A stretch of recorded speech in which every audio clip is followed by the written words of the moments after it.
বান্দা যখন আল্লাহর দরবারে দুহাত উঁচু করে চোখের পানি ফেলে দেয়, মুসলিম শরীফের হাদিসের ভিতরে এসেছে, গভীর রাত্রে রাতের তৃতীয় অংশে আল্লাহ রাব্বুল আলামিন প্রথম আকাশে আসেন আর ডেকে বলেন, পৃথিবীতে আছো নাকি কেউ গুনাহ করে জীবন বরবাদ করে দিয়েছো, আমার কাছে মাফ চাও। ঋণগ্রস্ত আছো, অসুস্থ আছো, অপমানিত আছো, কে আছো মাজলুম, আমাকে ডাকো, আমার কাছে বলো, আমি ডাকের সাড়া দেব, জীবনের আশা পূরণ করে দেব। ওই সময় যেই সমস্ত লোকেরা কাঁদে তাহাজ্জুদের নামাজ পড়ে, আল্লাহ জিজ্ঞেস করেন ফেরেশতারা, অমুক অমুক দেশ অমুক অমুক বান্দারা কাঁদে কেন? ফেরেশতারা বলে, রব্বুল আলামিন তুমি তো ভালো করে জানো। আল্লাহ বলেন, জানি, তবুও তোমাদের মুখে শুনতে চাই। তারা বলে, রব্বুল আলামিন তোমার এই বান্দা গুনাহ করেছি, গুনার জন্য মাফ চায়, জাহান্নাম থেকে বাঁচতে চায়। আল্লাহ পাক বলেন, ফেরেশতারা আমার এই বান্দারা আমারে দেখেছে নাকি? বলে দেখে নাই। বলে আমার দোজখ দেখেছে নাকি? বলে না, তাও দেখে নাই। আমার বেহেশত দেখেছে নাকি? বলে না, তাও দেখে নাই। আল্লাহ পাক বলেন, ফেরেশতারা সাক্ষী থাকো, ওরা আমাকে দেখে নাই, আমার বেহেশত দোজখ কিছুই দেখে নাই, শুধুমাত্র আমার নবীর কথা, আমার কোরআনের কথা বিশ্বাস করে আরামের ঘুমকে হারাম করে যেভাবে তারা কাঁদতেছে, সাক্ষী থেকে যাও ফেরেশতারা, আমার রহমতের দরিয়ায় জোশ মেরেছে, আমার ওই ক্রন্দনরত বান্দাগুলিকে আমি আল্লাহ মাফ করে দিলাম। সুতরাং মুমিন বান্দা যারা, আল্লাহর মুমিন বান্দা যারা, এই ইমানের কোয়ালিটি, এটাও হতাশায় নিরাশায় ভেঙে পড়বে না। গুনাহ তো মানুষই করে, গুনাহ হয়ে গেছে, মাপ চাও। তোমার গুনাহ কদ্দুর? তোমার গুনাহ যদি হয় পাহাড় সমান, আল্লাহর রহমত আকাশ সমান। জাহান্নামের কঠিন শাস্তি থেকে বাঁচতে হলে আল্লাহর প্রতি ঈমান আনতে হবে। আর ঈমান আনলে যে কোয়ালিটি গুলি হওয়া উচিত, সেগুলি আমি আপনাদের সামনে আলোচনা করছি। এরপর আরেকটি কোয়ালিটি হবে মুমিনের, তা হলো কঠোর কঠিন বিপদে অবিচল থাকবে, বিপদে ভেঙে পড়বে না। বিপদ আপদ, শত্রুতা, ক্ষয় ক্ষতি যা কিছু হয় সবই আল্লাহর পক্ষ থেকে, এটা মেনে নিতে হবে এবং ধৈর্য ধারণ করতে হবে। বিপদ মুসিবত শুধু উম্মতের জন্য নয়, দুনিয়ার সমস্ত নবীদের বিপদ এসেছে, হয় নাই? নবীদের বিপদ আসে নাই? কোরআনে কারীম থেকে শুনুন, আল্লাহ রাব্বুল আলামিন বলেন, ওয়াকাযালিকা জাআলনা লিকুল্লি নাবিয়্যিন আদুওয়াম মিনাল মুজরিমিন। আল্লাহ পাক বলেন, এমনি করে আমি সকল নবীদের শত্রু বানিয়ে দিয়েছি সব পাপিষ্ঠ আর অপরাধ প্রবণ লোকদেরকে। প্রত্যেক যুগে নবীদের শত্রু ছিল, প্রত্যেক যুগে নবীদের কি ছিল? শত্রু ছিল। সে শত্রু কারা ছিল? আল্লাহ পাক বলছেন, নবীদের শত্রু ছিল পাপিষ্ঠ আর অপরাধ প্রবণ লোক, এরাই ছিল নবীদের দুশমন। রাসূলগণের অবস্থা যদি এই হয়, তাহলে তার উম্মত, ওই দিনের ধারক বাহক যারা, তাদের বুঝি বিপদ আপদ হবে না? নাকি হবে কিনা? তো ইসলামের বিরোধিতা যারা করে, কোরআনের পরিভাষায় বলা হয়েছে ইসলামের দুশমন, নবীদের দুশমন। দুনিয়ার সব পাপিষ্ঠ আর অপরাধ প্রবণ লোকেরাই ইসলামের দুশমন হয়, নবীদের দুশমন হয়। আজও দেখেন, আজও তাকিয়ে দেখেন, ইসলামী আন্দোলনের বিরোধিতা যারা করে তারা পাপিষ্ঠ চরিত্রের কিনা, তাকায় দেখেন, খুঁজে দেখেন, সর্বত্র খুঁজে দেখুন, খুঁজে দেখুন। যারা ইসলামী আন্দোলনের বিরোধিতা করে, যারা ইসলামকে মিটিয়ে দেওয়ার চেষ্টা করতেছে, যারা ইসলামকে মৌলবাদ বলে, ইসলামকে সাম্প্রদায়িক বলে, কোরআনে কারীমের কথা কত স্পষ্ট যে নবীদের দুশমন হয়, ইসলামের দুশমন হয় মুজরিম লোকেরা, অপরাধ প্রবণ আর পাপিষ্ঠ লোকেরা। আজও আমরা দেখতে পাই এই শ্রেণীর লোকেরা পাপিষ্ঠ এবং সবচাইতে সমাজের নিকৃষ্ট ধরনের চরিত্রহীন লোক। নামাজ নাই। আপনি খুঁজে দেখেন, ইসলামী আন্দোলনের বিরোধিতা যারা করছে, যারা নেতৃত্ব দিচ্ছে, নামাজ নাই, রোজা নাই, চরিত্র নাই, হজ নাই, যাকাত নাই, মদ, জুয়া, জেনা, ব্যভিচার ইত্যাদিতে লিপ্ত। চেহারা দেখলে ছেলেপেলেরা 2 গ্লাস পানি খায় ভর সোটে। কথা ঠিক কিনা কয়? এই হলো অবস্থা। মারে কেন? মুমিনদেরকে, পয়গম্বরদেরকে, সাহাবীদেরকে এবং ঈমানদারদেরকে মারে কেন? তার কারণ হচ্ছে আল্লাহ রাব্বুল আলামিন বলেছেন, ওয়া মা নাকামু মিনহুম ইল্লা আইয়ুমিনু বিল্লাহিল আজিজিল হামিদ। কাফিররা ইমানদার লোকদেরকে অন্য কোন অপরাধী নির্যাতন চালায় না, নির্যাতন চালায় শুধু এই কারণে যেহেতু মুমিন লোকেরা পরাক্রমশালী, আল্লাহ রাব্বুল আলামিনের দ্বীনকে কায়েম করতে চায়, তার উপরে ঈমান এনেছে, এই কারণেই তারা মারে। ঠিক কিনা কর? যুগে যুগে নবীদের উপরে, সাহাবীদের উপরে যে অত্যাচার হয়েছে, সেই অত্যাচার এই কারণেই হয়েছে, অন্য কোনো কারণে নয়। এই কঠিন বিপদে অবিচলতা এবং ধৈর্যের দৃষ্টান্ত নবীগণ পেশ করেছেন পৃথিবীর বুকে। আমরা দেখেছি ইব্রাহিম আলাইহিস সালামকে আগুনে ফালানো হয়েছে, আছে না কোরআন শরীফে? আমি কিন্তু গল্প করতেছি না, সব কোরআনের কথা। কিসের কথা? ইব্রাহিম আলাইহিস সালামকে আগুনে ফালানো হচ্ছে। অপরাধ কি? অপরাধ হচ্ছে হযরত ইব্রাহিম আলাইহিস সালাম দাওয়াত দিয়েছেন লা ইলাহা ইল্লাল্লাহ। জোরে পড়েন লা ইলাহা ইল্লাল্লাহ, লা ইলাহা লা ইলাহা ইল্লাল্লাহ মুহাম্মাদুর রাসূলুল্লাহ। হযরত ইব্রাহিম আলাইহিস সালাম দ্বীনের দাওয়াত দিয়েছেন, এক আল্লাহর দাওয়াত দিয়েছেন, ঈমানের দাওয়াত দিয়েছেন। আর কোন অপরাধ ছিল না। নমরুদ সহ্য করতে পারল না। কোরআনে কারীমের মধ্যে সব কথাগুলি আল্লাহ পাক এই জন্য বিধৃত করেছেন, এই জন্য কোরআনে কারীমের মধ্যে সব কথা উঠায় দিয়েছেন, যাতে করে মুমিনেরা বিপদ আসলে পরে যেন ঘাবড়ে না যায়। ইব্রাহিম আলাইহিস সালামকে আগুনে ফালানো হচ্ছে। ফেরেশতা বলছে, ইব্রাহিম তোমারে আগুনে ফালায় দাও, হতেছে আমার কাছে সাহায্য চাও, আমার কাছে ক্ষমতা আছে, আগুনগুলো উঠাইয়া নমরুদের বংশ জ্বালাইয়া দেব। হযরত ইব্রাহিম ফেরেশতার কাছে সাহায্য চাইছিলেন নাকি? তিনি বললেন, ফেরেশতা তোমার কাছে সাহায্য কেন চাইব? আমি তো এমন কোন অন্ধ আল্লাহর ইবাদত করি না যেই অন্ধ স্রষ্টা তার গোলামের দুঃখ দুর্দশা না দেখেন। আমি তোমার কাছে সাহায্য চাইব না। হযরত ইব্রাহিম আলাইহিস সালাম পাশ করলেন। কি বলেন, পাশ করছেন না? ঈমানের পরীক্ষায় পাশ। আগুনের মধ্যে হযরত ইব্রাহিমকে যখন ফেলানো হচ্ছে, রব্বুল আলামিন আগুনের প্রতি নোটিশ করে দিলেন, ইয়া নারু কুনি বারদাও ওয়া সালামান আলা ইব্রাহিম। আগুন আমার ইব্রাহিমের জন্য শান্তিদায়ক, ঠান্ডা হয়ে যা। এখন কি আর আগুনের বাপের ক্ষমতা আছে ইব্রাহিমকে পোড়ানো? আর ক্ষমতা নাই। আমার বন্ধুগণ, ইব্রাহিম আগুনের ভিতরে আরামে বসা আছেন, আর ওদিকে নমরুদ বসে বসে দেখতেছে দূর থেকে। ইব্রাহিম তো জ্বলে না, গায়ের মধ্যে আগুন জ্বলে গেল। ডাক দিয়া কয়, আগুন তোর হলো কি? কেন জ্বালাইতে পারিস না আমার দুশমন রে? হলোটা কি তোর? তোর কি জ্বালানো শক্তি বন্ধ হয়ে গেল নাকি? আগুনের ভিতর থেকে জবাব এলো, নমরুদ রে, আমার ভিতরে জ্বালানো শক্তি আছে কি নাই যদি প্রমাণ করতে চাও, টেস্ট করতে চাও, তুই নিজে আয়, তোরে শুদ্ধ তামাম দুনিয়া জ্বালাই দিতে পারি, ইব্রাহিমের এক গাছা পশমও জ্বালাইতে পারি না। তার কারণ হচ্ছে আমি হচ্ছি মাখলুক, আল্লাহ হচ্ছেন খালিক। আল্লাহ আমাকে বলেছেন না জ্বালাতে, তুমি 1000 বার বললেও আমি ইব্রাহিমকে জ্বালাইতে পারবো না।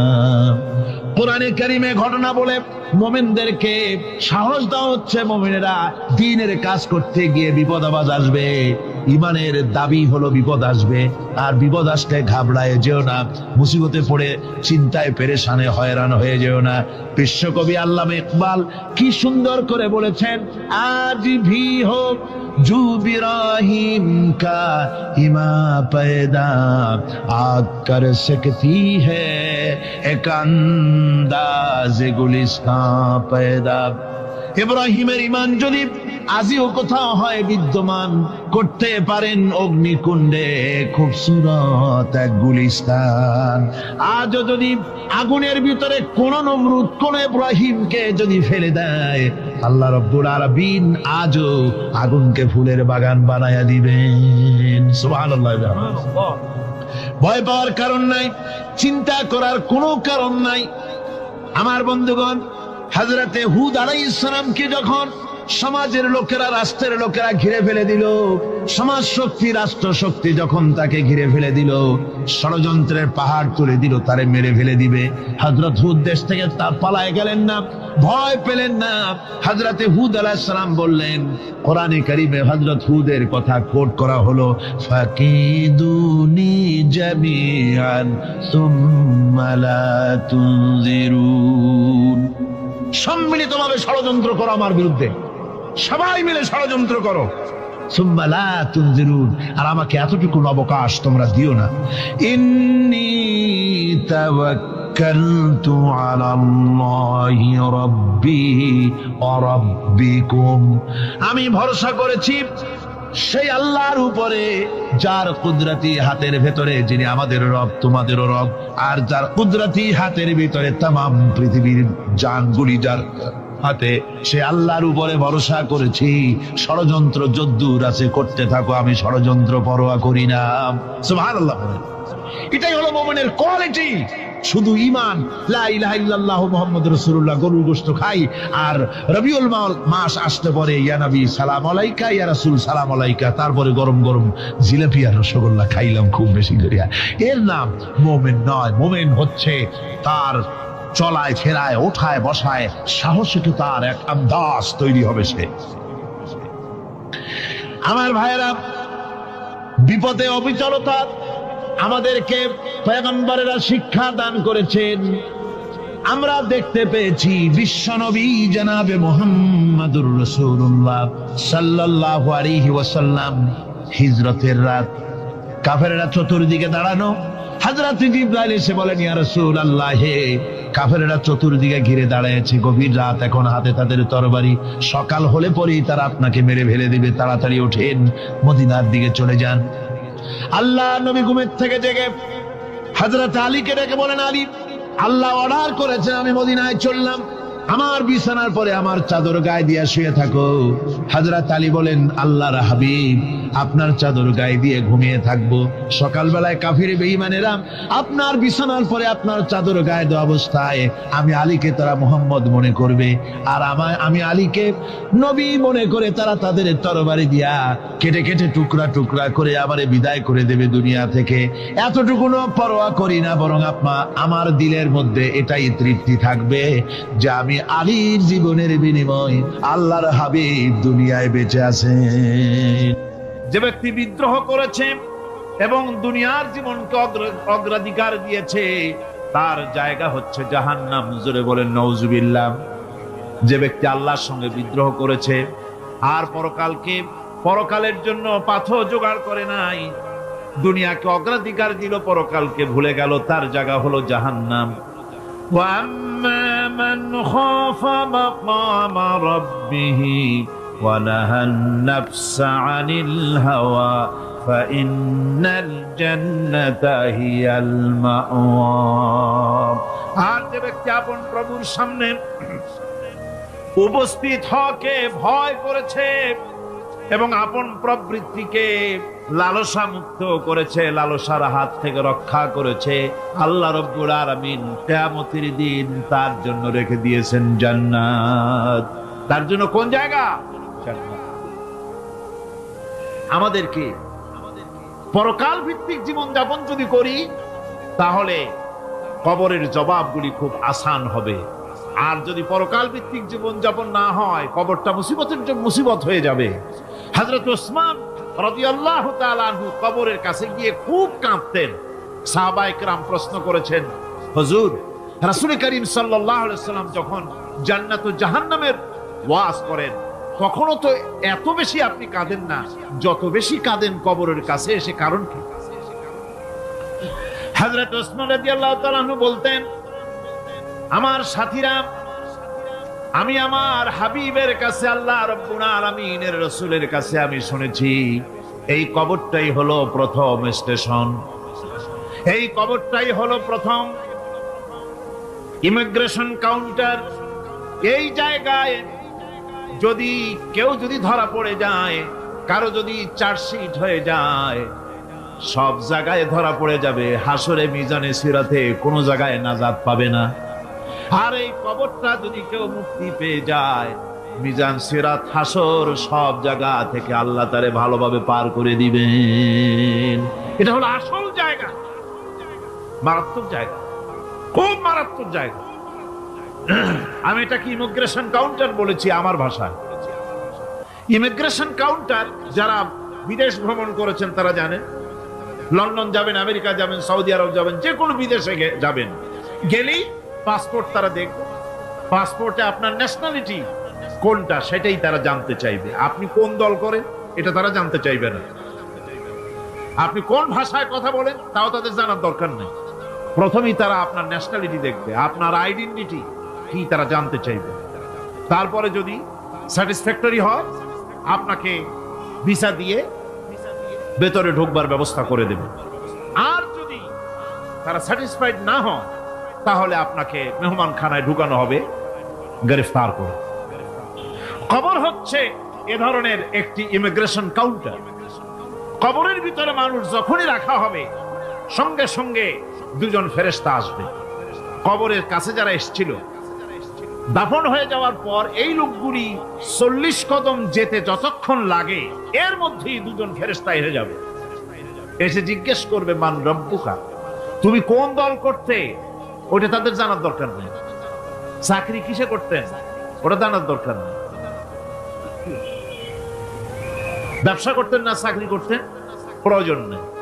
প্রথমেই জিজ্ঞাসা করা হবে ন্যাশনালিটি, প্রথমেই জিজ্ঞাসা করা হবে তার ন্যাশনালিটি সম্পর্কে, তার আইডেন্টিটিটা কি, এবং সেটাকে সত্যায়িত করার জন্য, বোঝার জন্য 3টি প্রশ্ন। প্রথম প্রশ্ন, মান রব্বুকা ওয়া মা দীনুকা ওয়া মান নাবিয়ুকা, তোমার রব কে, তোমার দিন কি, তোমার নবী কে।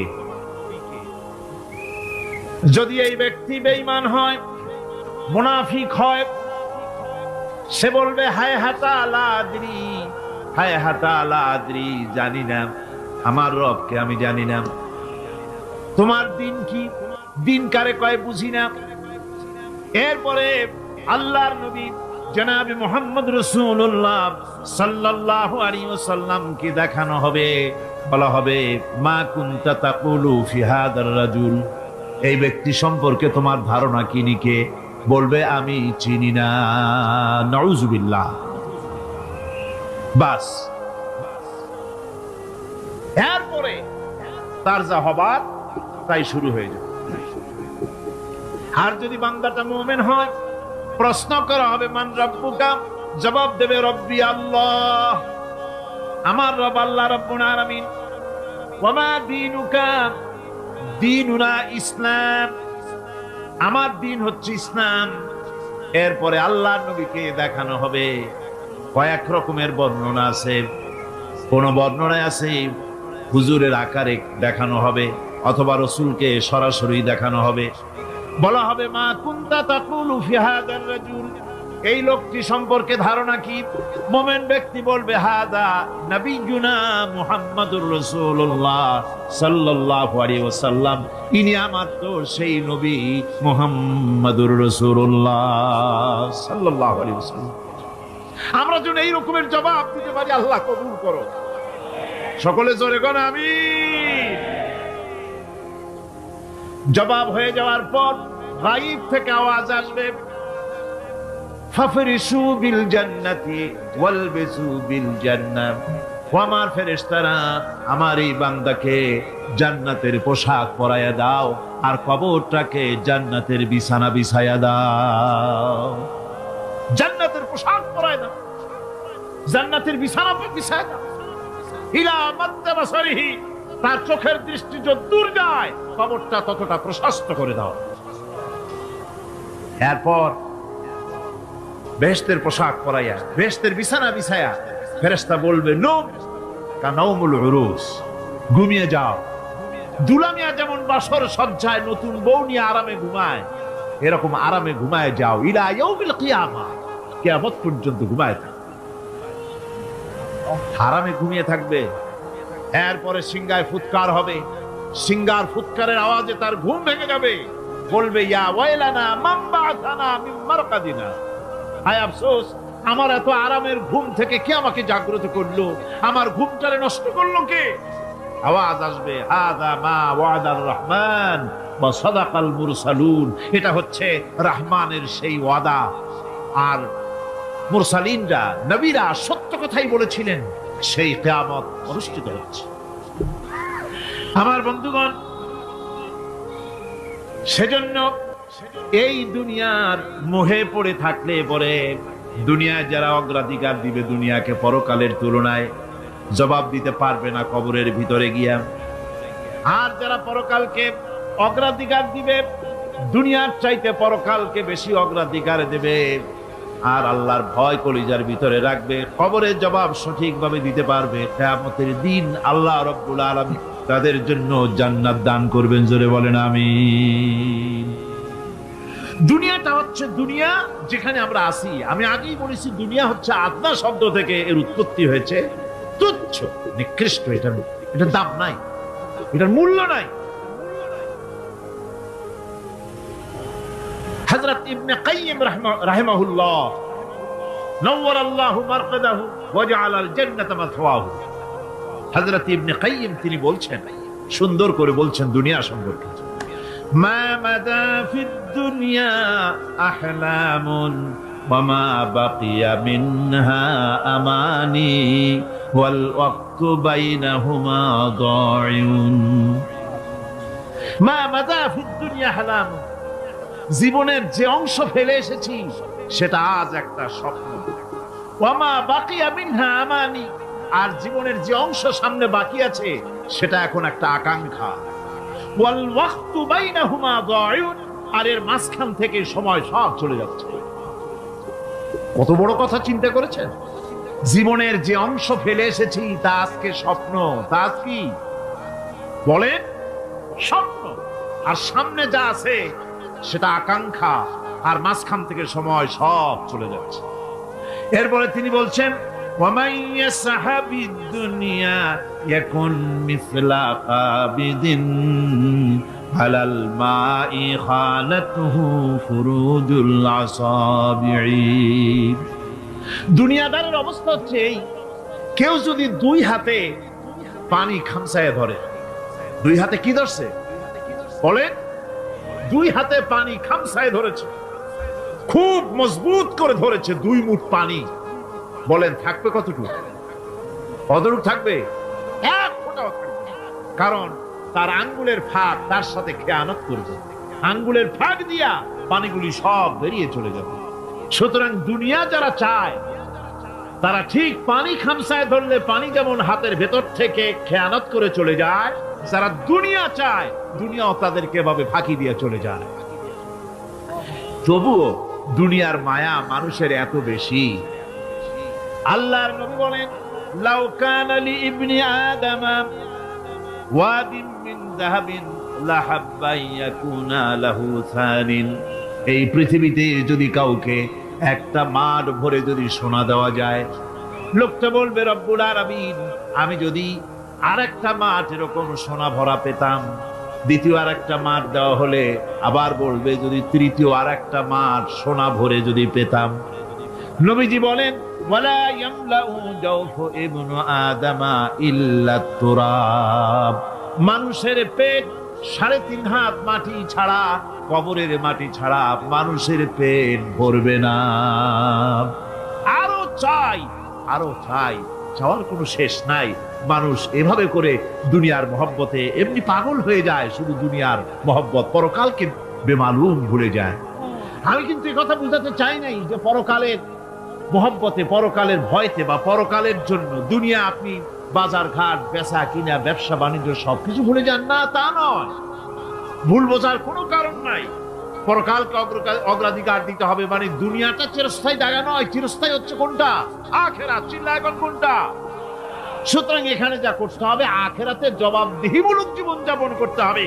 আপনি ব্যবসা করবেন, ওজনে কম দিতে পারবেন না, আপনি খাদ্যে ভেজাল দিতে পারবেন না, চুরি করতে পারবেন না, ডাকাতি করতে পারবেন না, জেনা করতে পারবেন না, বদমাশি করতে পারবেন না, মদ খেতে পারবেন না, সন্ত্রাসী হতে পারবেন না, হাইজ্যাকার হতে পারবেন না, চাঁদাবাজ হতে পারবেন না, মুনাফাখোর হতে পারবেন না, আপনি চোরা কারবারি হতে পারবেন না, ঘুষখোর হতে পারবেন না, সুদখোর হতে পারবেন না। এই সব কাজ পরকালকে বিশ্বাস করলেই এ সমস্ত কাজ থেকে মানুষ বিরত থাকতে পারে। কথা ঠিক কিনা? এটাই হচ্ছে কথা। সুতরাং এই পৃথিবী থাকবে না, এটা কি চিরকাল থাকবে না, এর একটা পরিসমাপ্তি ঘটবে। যেমন করে সারা বছর লেখাপড়া করার পর কলেজে, বিশ্ববিদ্যালয়, মাদ্রাসায়, হাই স্কুলে, সব জায়গায় সারা বছর লেখাপড়া করার পর যেমন পরীক্ষা দেওয়ার একটা দিন আসে, সারা বছর ব্যবসা করার পর হিসাব নিকাশ করার যেমন একটা সময় আসে,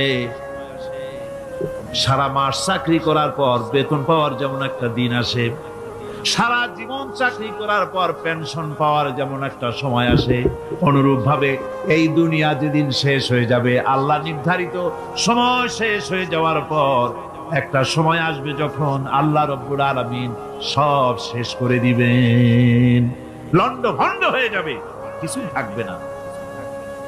কোরআনে কারিমে আল্লাহ সব বলেছেন, কোরআনে সব আল্লাহ বলে দিয়েছেন।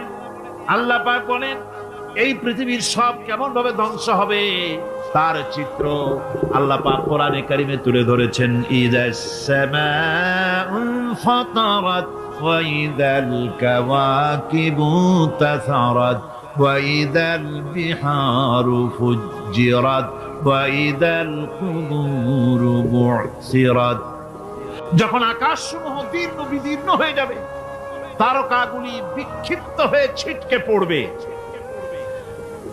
আর সমুদ্রগুলি উচ্ছ্বসিত হয়ে পড়বে, কবরগুলি সব তার ভেতরে যা আছে উদ্গীরণ করে দেবে, তারকাগুলি স্থিমিত হয়ে যাবে। এরপরে সমস্ত আকাশগুলি কাতাইয়িস সিজিল্লিল কুতুব, কিতাবের পৃষ্ঠার মতো একটার পরে একটা ঠাস ঠাস করে পড়তে থাকবে, চূর্ণ বিচূর্ণ হয়ে ভেঙে চুরে একাকার হয়ে যাবে। পাহাড়গুলিকে উড়িয়ে দেওয়া হবে, চন্দ্র এবং সূর্য একাকার হয়ে। আল্লাহ রাব্বুল আলামিন বলেন ফাইদা বারিকাল বাসার ওয়া খাসাফাল কমার ওয়া জুমিআশ শামসু ওয়াল কমর। চক্ষু যখন বিস্ফারিত হয়ে যাবে, চাঁদ যখন তার আলো হারিয়ে ফেলবে, সূর্য যখন তার আলো হারিয়ে ফেলবে, চাঁদ আর সূর্য সব একাকার হয়ে যাবে, সেই সময়ের অবস্থাটা কি চিন্তা করো। মানুষ হয়রান হয়ে দৌড়াদৌড়ি করবে। ওয়াহুমিলাতিল আরদু ওয়াল জিবালু ফাদুক্কাতা দাক্কাতান ওয়াহিদা। জমিন এবং পাহাড়গুলির মধ্যে আল্লাহ রাব্বুল আলামিন সংঘর্ষ বাঁধিয়ে দিবেন, পাহাড়গুলি ভেঙে চুরে টুকরা টুকরা হয়ে যাবে, পাহাড়গুলি উঁচু করে জমিনের উপরে আছাড় মেরে আল্লাহ রাব্বুল আলামিন ভেঙে চুরে চুরমার করে দিবেন। সুবহানাল্লাহ। ওয়া তাকুনুল জিবালু কালইনিল মানফুশ, পাহাড়গুলো পেঁজা ধোনা তুলার মতো করে উড়িয়ে দেওয়া হবে, পাহাড় উড়ে যাবে। সুবহানাল্লাহ।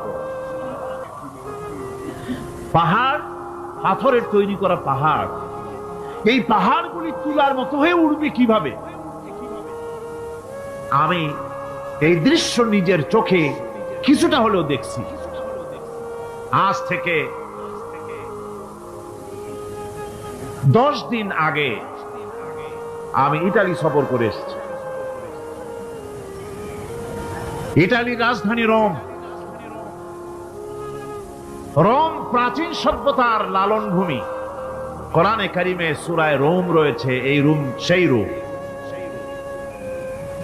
এখানের বাদশার কাছে রাসূল করিম সাল্লাল্লাহু আলাইহি ওয়াসাল্লাম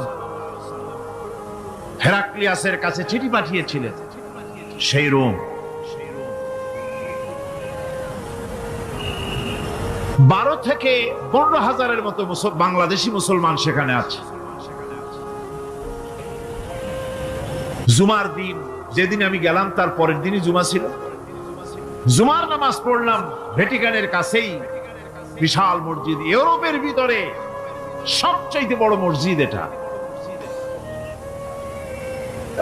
রোম ইসলামের দুশমনদের রাজধানী। সেইখানে যখন আযান হচ্ছে আশহাদু আন্না মুহাম্মাদার রাসূলুল্লাহ, আমার অনুভূতির কথা আপনাদেরকে বোঝাতে পারবো না, কি অনুভূতির সৃষ্টি হয়েছে আমার ভেতরে।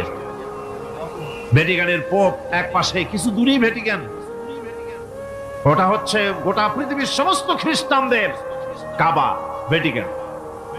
তার পাশেই বিশাল মসজিদ, সেখানে নামাজ পড়লাম। চিন্তার ভেতরে আসলো আল্লাহ রাব্বুল আলামিন তার হাবিবের নাম, তার তাওহীদ, তার রিসালাতকে কিভাবে বিশ্বময় ছড়িয়ে দিলেন। আবু জাহেল চাইছিল মুহাম্মদ সাল্লাল্লাহু আলাইহি ওয়াসাল্লামকে স্তব্ধ করে দেবে মক্কার জীবনেই। কত বদনাম, সাহের, কাহেন, কাযযাব, শায়ের, নাউযুবিল্লাহি মিন যালিক, কত গালাগালি করলো। আর আল্লাহ শোনালেন, হাবিব চিন্তার কোনো কারণ নাই, ওয়ারাফা'না লাকা যিকরাক, আমি আপনার প্রশংসা বিশ্বময় ছড়িয়ে দেব। সুবহানাল্লাহ ওয়া বিহামদিহি। রোম প্রোগ্রাম শেষ করে আমাকে তারা নিয়ে গেল, যেটা আমি বলছি সফর কাহিনী শোনাবার সময়টা না, যেহেতু এর সঙ্গে প্রাসঙ্গিক সেজন্য বলছি। পাহাড় কেমনে তুলার মতো হয়ে উড়বে তার নজির দেখেছি।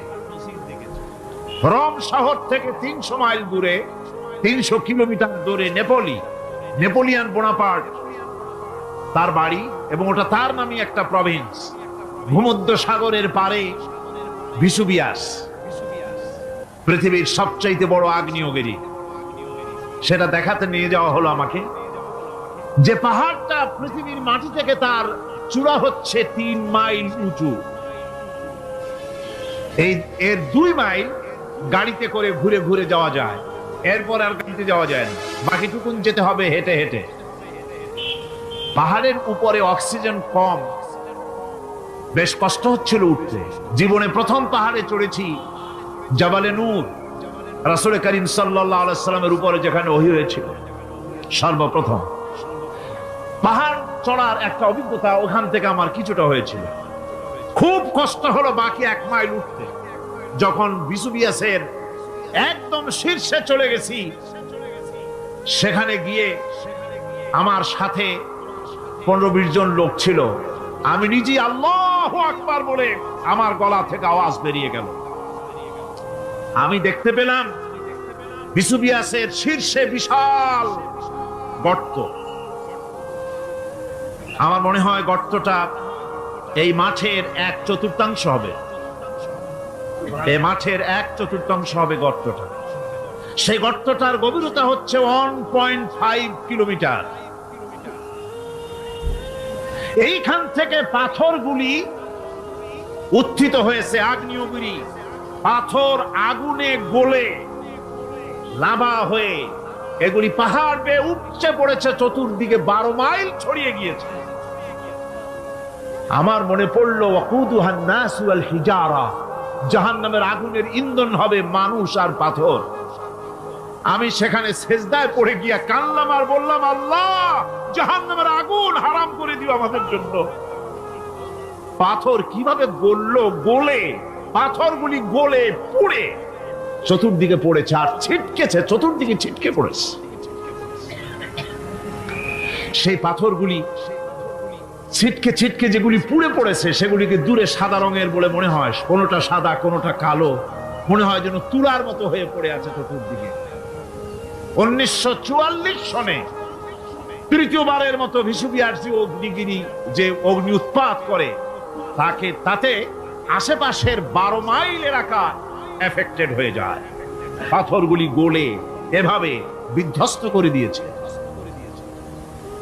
এখান থেকে এখানে জোহরের নামাজ, আসরের নামাজ আমরা পড়লাম, আল্লাহর কাছে খুব দোয়া করলাম।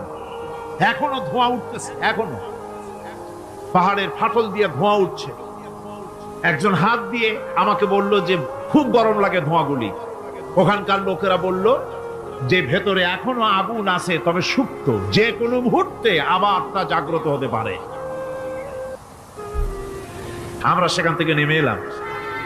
একটু কিছু দূর গিয়েই সেখানে হলো পম্পেই শহর। এই পম্পেই শহরটা হচ্ছে ঈসা আলাইহিস সালামের জন্মের 2000 বছর আগে এই শহর তৈরি হয়। ঈসা আলাইহিস সালামের জন্মের 179 বছর পর ভূমিকম্প হয়। সেই ভূমিকম্পে গোটা পম্পেই শহরটা পৃথিবীর মানুষের চোখের আড়াল হয়ে যায়, ধ্বংস হয়ে যায়, মাটির তলায় ভরাট হয়ে যায়। আজ থেকে 200 বছর আগে মাটি খনন করতে গিয়ে এই শহর আবিষ্কৃত হয়। পুরা শহরটা খুঁড়ে তারা বের করেছে 180 হেক্টর জমিনের উপরে এই বিশাল শহর। ঘুরে ঘুরে দেখলাম, গাড়ি চলে না সেখানে, পায়ে হেঁটে দেখতে হলো। প্রশস্ত রাস্তা। আজ থেকে 4000 বছর আগের মানুষেরা রাস্তা বানাতে জানতো পাথর দিয়ে, এবং রাস্তার দুধারে তাদের ছিল ফুটপাথ, পানির ব্যবস্থা, নগরায়নের সব রকমের সুযোগ সুবিধা। তারপরে সেখানে বিচারালয়, এরপরে দোকানপাট, বাজার ঘাট, সবকিছুর ব্যবস্থা রয়েছে। বিশাল বিশাল পাথরগুলি দিয়ে পিলার তৈরি করা। ভাবলাম এই পিলারগুলি, এই পাথরগুলি তারা কিভাবে ক্রেন ছাড়া এত উপরে উঠালো কি করে, আমার মাথায় আসলো না। পাথর কেটে কেটে সুন্দর সুন্দর অঙ্কন শিল্প তারা করেছে। এরপরে ঘুরতে ঘুরতে বাদশার রাজার বাড়িতে গিয়ে ঢুকলাম। সেখানে গিয়ে দেখলাম উলঙ্গ এত মূর্তি পাথরের তৈরি করা। পাথর কেটে কেটে দেওয়ালে যৌন যৌন মিলনের এমন কোন অশ্লীল ছবি নাই যা তারা সেখানে তৈরি করে না। উলঙ্গ মূর্তি আর উলঙ্গ যৌন মিলনের অসংখ্য ছবি দিয়ে এই এলাকা ভরা। তখন আমি বুঝলাম আল্লাহর গজব হওয়ার কারণটা কি, এই শহরটা মাটির নিচে ভরাট হয়ে যাওয়ার কারণটা কি। আল্লাহ পাক জেনা ব্যভিচার যে দেশে বেশি হয় আল্লাহ পাক বরদাস্ত করে। দুশ্চরিত্র যে দেশের মানুষ দুশ্চরিত্র হয়ে যায়, জেনা ব্যভিচার বেশি হতে থাকে, আল্লাহ হরক করে দেন, গজব দেন। এই গজব এক এক সময় এক এক রকমের হয়ে আসে। কখনো মাটির নিচে দাবায় দেয়, কখনো মহামারী, কোন দেশে কলেরা, কোন দেশে জলোচ্ছ্বাস, কোথাও ভূমিকম্প, আর সর্বশেষ এই জেনা ব্যভিচারের জন্য আল্লাহ পাকের চূড়ান্ত এই যৌনতার অশ্লীলতার জন্য চূড়ান্ত গজব বর্তমান বিশ্বের জন্য এইডস। আল্লাহ পাক এই গজব দিয়েছে। বন্ধুগণ, আমি সেই জায়গা, আমি সেখানে যা দেখলাম যে আল্লাহ পাক পাহাড়গুলিকে কিভাবে উড়াবেন, এটা অস্বীকার করার কোনো উপায় নাই। বিশ্বাস তো করতামই। তবে হযরত ইব্রাহিম আলাইহিস সালাম যেমন বলেছিলেন, রব্বি আরিনি কাইফা তুহিল মাউত, আয় আল্লাহ তুমি মরাকে চিন্তা করবা কেমনে। আল্লাহ পাক বলেন আওয়ালাম তুমিন, তুমি বিশ্বাস করো না? ইব্রাহিম আলাইহিস সালাম বললেন বালা, অবশ্যই বিশ্বাস করি, ওয়ালাকিন লিয়াতমাইন্না কলবি, যদি চোখে দেখতাম তাহলে আমার অন্তরাত্মা খুব ঠান্ডা হতো। আল্লাহ রাব্বুল আলামিন চোখে দেখায় দিলেন জিন্দা কেমনে মুর্দা হবে, মুর্দা কেমনে জিন্দা হবে, আল্লাহ দেখায় দিলেন। পাহাড় উড়ায় দিবেন আল্লাহ রাব্বুল আলামিন। একথা কলিজার মধ্যে এটার উপর ঈমান বিশ্বাস, কিন্তু আল্লাহ চোখে দেখাইছেন, ঈমান আরো মজবুত হয়েছে, যা ছিল আরো মজবুত হয়েছে। সুবহানাল্লাহ। আল্লাহর ভয়তে কলিজা কেঁপেছে। আমি পাহাড়ের উপরে কেঁদেছি, যার যার হয়ে কেঁদেছি। বন্ধুগণ, আল্লাহ সুবহানাহু ওয়া তাআলা এই জন্য বলেছেন কুল সিরু ফিল আরদ, আমার জমিন ঘোরো, ভালো করে দেখো, কাইফা কানা আকিবাতুল মুকাজ্জিবিন, মহা সত্যকে যারা অস্বীকার করেছে তাদের পরিণতি আমি কি করে দিয়েছি, এগুলি চোখে ভালো করে তাকায় দেখো।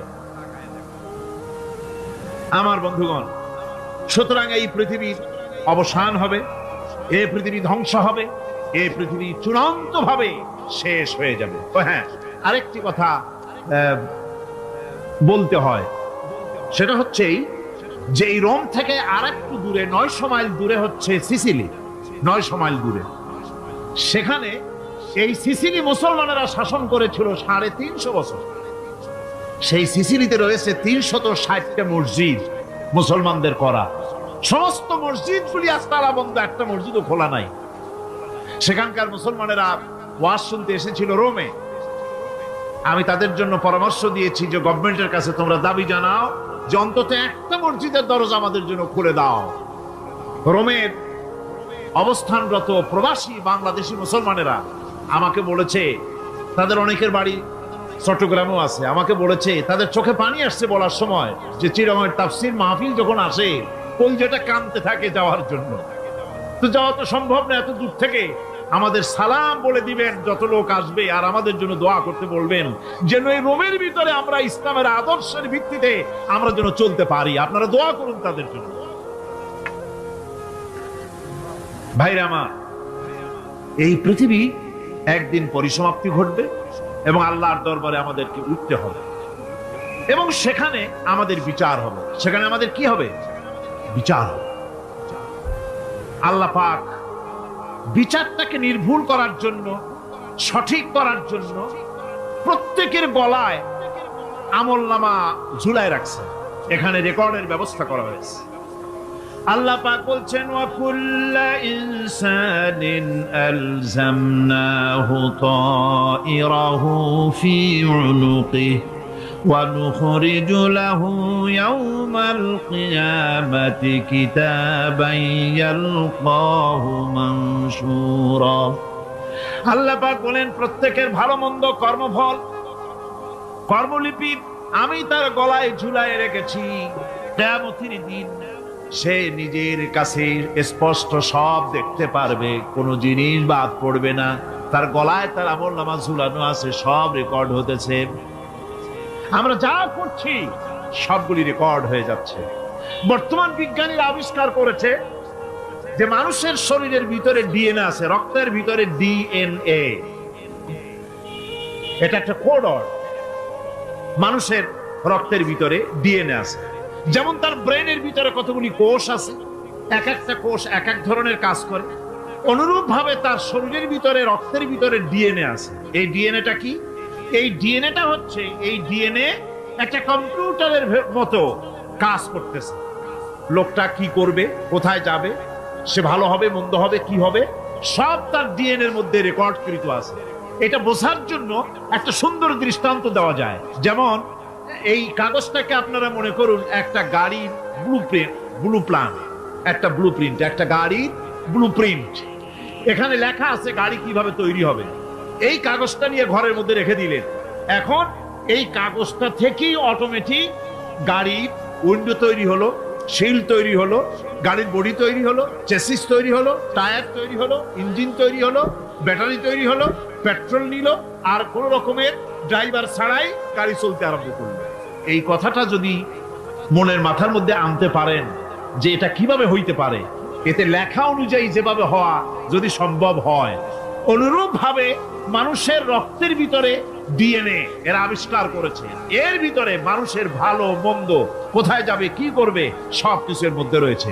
কোরআনে কারীমে আল্লাহ রাব্বুল আলামিন, আমি গত বছরও বলছিলাম যে বিজ্ঞানের আবিষ্কার যত বাড়বে কোরআন বোঝা মানুষের জন্য তত সহজ হবে। কোন সুবহানাল্লাহ।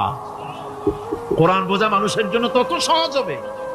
সুতরাং মানুষের গলার সাথে আল্লাহ পাক বলছেন যে একটা আমলনামা আমি ঝুলাই দিয়েছি তার গলার সাথে, সে যা করতেছে ওখানে সব লিপিবদ্ধ হচ্ছে, কম্পিউটারাইজড, কম্পিউটারের মতো এগুলি সব গ্রহণ করতেছে। এগুলি কিয়ামতের দিন তার সামনে হাজির করা হবে। কিয়ামতে যখন আমলনামা তার সামনে দিয়ে বলা হবে ইকরা কিতাবাকা কাফা বিনাফসিকাল ইয়াওমা আলাইকা হাসিবা, তাকে বলা হবে নিজের কর্মলিপি নিজেই পড়ো, আজ তুমি তোমার নিজের হিসাব নিতে যথেষ্ট। বন্ধুগণ, এই মাহফিলে যত লোক আমরা বসে আছি, আমরা আমাদের হিসাব নিতে যথেষ্ট না আরেকজন লাগবে? কোন আমরা যথেষ্ট কি না? কথা বোঝেন নাই। আমি বলতে চেয়েছি এটা, আমরা যদি এখন চোখ বুঝে চিন্তা করি যে পিছনের জীবনে কি করেছি, মনে পড়বে নাকি পড়বে না? বলেন সবাই, পড়বে কি পড়বে না? ছোটবেলায় কবে পায়ের নিচে কাঁটা ফুটেছিল, কবে কোথায় আছাড় খেয়েছিলেন, কবে কার বেল তাল আম কাঁচা আম চুরি করে খেতে গিয়ে কিল খেয়েছিলেন, তাড়া খেয়েছিলেন, তাকে এখন মনে নাই? আছে। তাহলে কিল, ওই তাল বেল চুরি করতে গিয়ে যে কিলটা খাইছিলেন সেটাও মনে আছে, ভালো মন্দ সব মনে আছে। তাহলে কোন হোটেলের রুমে কি করছিলেন, কোন স্কুলে কোন কলেজে কি করছিলেন, তারপরে জীবনে ছোট বড় ঘটনাগুলি চোখ বুঝতে মনে পড়বে না? এবার হিসাব করেন, মনে যদি পড়ে এবার হিসাব করেন আপনি জান্নাতি না জাহান্নামী। আপনি আপনার নিজের হিসাব নেওয়ার জন্য যথেষ্ট। তাকে হিসাব করতে বলা হবে, তোমার হিসাব, তোমার নিজের হিসাব নেওয়ার জন্য তুমি যথেষ্ট, তোমার হিসাব তুমি নিজেই করো, এটা পড়ো। আর সেই কিয়ামতের দিন কোনো সাহায্যকারী মিলবে না। লান তানফাকুম আরহামুকুম ওয়ালা আওলাদুকুম ইয়াউমাল কিয়ামাহ। লান তানফাকুম, কিয়ামতের দিন কোনো ফায়দা হবে না, অবশ্যই কোনো ফায়দা হবে না, কোনো উপকারে আসবে না। কিয়ামতের দিন তোমার সন্তান, তোমার স্ত্রী, তোমার মাল, তোমার সম্পদ কোনো উপকারে আসবে না কিয়ামতের ময়দানে। সেদিন সব তোমার সাথে বিচ্ছ করবে, সব পালায় যাবে। সেখানে উৎকোষেরও কোনো কারবার নাই যে ঘুষ টুস দিয়া, ফেরেশতাদের কোনো রকম বুঝবাজ দিয়া, আলাদা কোনো সোরাগলি পথ দিয়া একেবারে ফুট করে ভেসতে চলে যাবেন, এমন কোনো সুযোগ নাই। অনেকে বলে হুজুর এমন কিছু দোয়া শিখায় দেন যাতে ওই সব জেহাদ বোমা এগুলি খুব ভয় পাই, ও সব রাস্তা টাস্তা না, খুব সহজে কিছু দোয়া দুরূদ করিয়া আস্তে করে জান্নাতে চলে যাওয়া যায়, এরকম একটা দোয়া, এরকম একটা পথ বলে দেন। আমি বলি ভাই, এরকমের কোন সোরাগলি আমার রসুল আবিষ্কার করতে পারেন নাই। আল্লাহর পয়গম্বরের ওই ধরনের পথ, কোন পথ আবিষ্কার করতে পারেন নাই। সেখানে কিয়ামতের দিন কাউকে উৎকোষ গ্রহণ করার কেউ নাই, উৎকোষ দেওয়া যাবে না। আর উৎকোষ দিবি নেবার কি, আপনার কাছে কিছু নাইও, থাকলেও নেওয়ার কেউ নাই। এই দুনিয়ায় ফাঁকিবাজি করে বহুত কিছু করা যায়, কিন্তু কিয়ামতের মাঠে এগুলি কিছুই চলবে না। اليوم لا ينفع مال ولا بنون। কিয়ামতের দিন ধন, সন্তান, সন্ততি আর সম্পদ কোনো কাজে লাগবে না।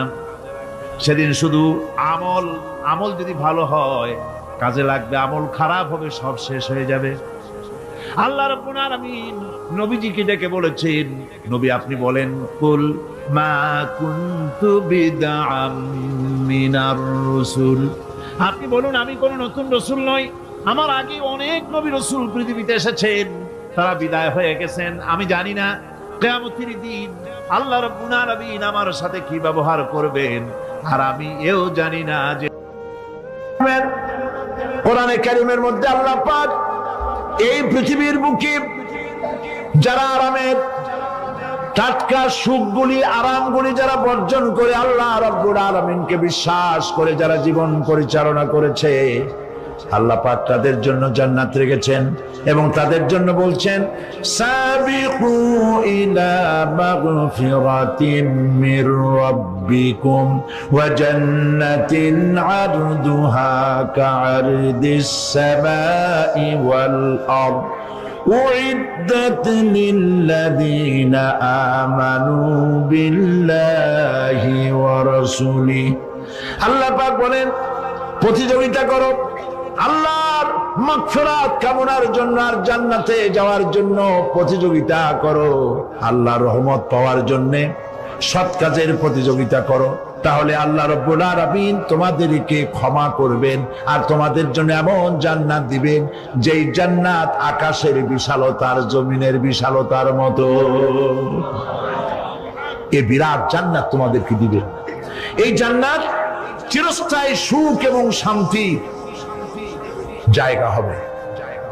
মাসালুল জান্নাতিল্লাতী উইদাল মুত্তাকুন ফিহা আনহারুম মিন মাইন গায়রি আসিলিন ওয়া আনহারুম মিন লাবানিন লাম ইয়াতাগায়্যার তা'আমুহু।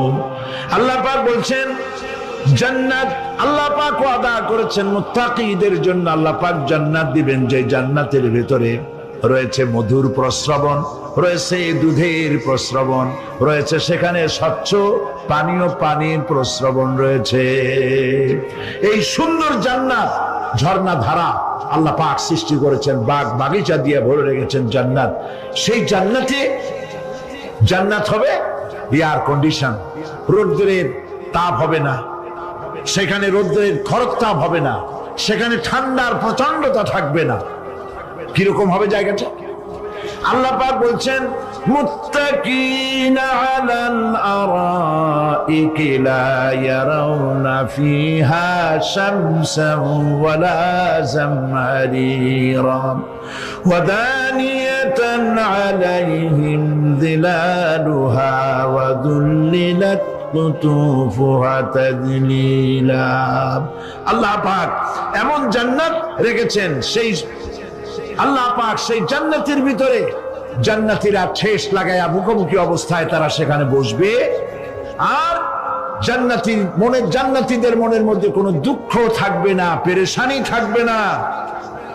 পৃথিবীতে মানুষের দুঃখ থাকে, পেরেশানি থাকে, সেখানে কোনো দুঃখ আর পেরেশানি থাকবে না।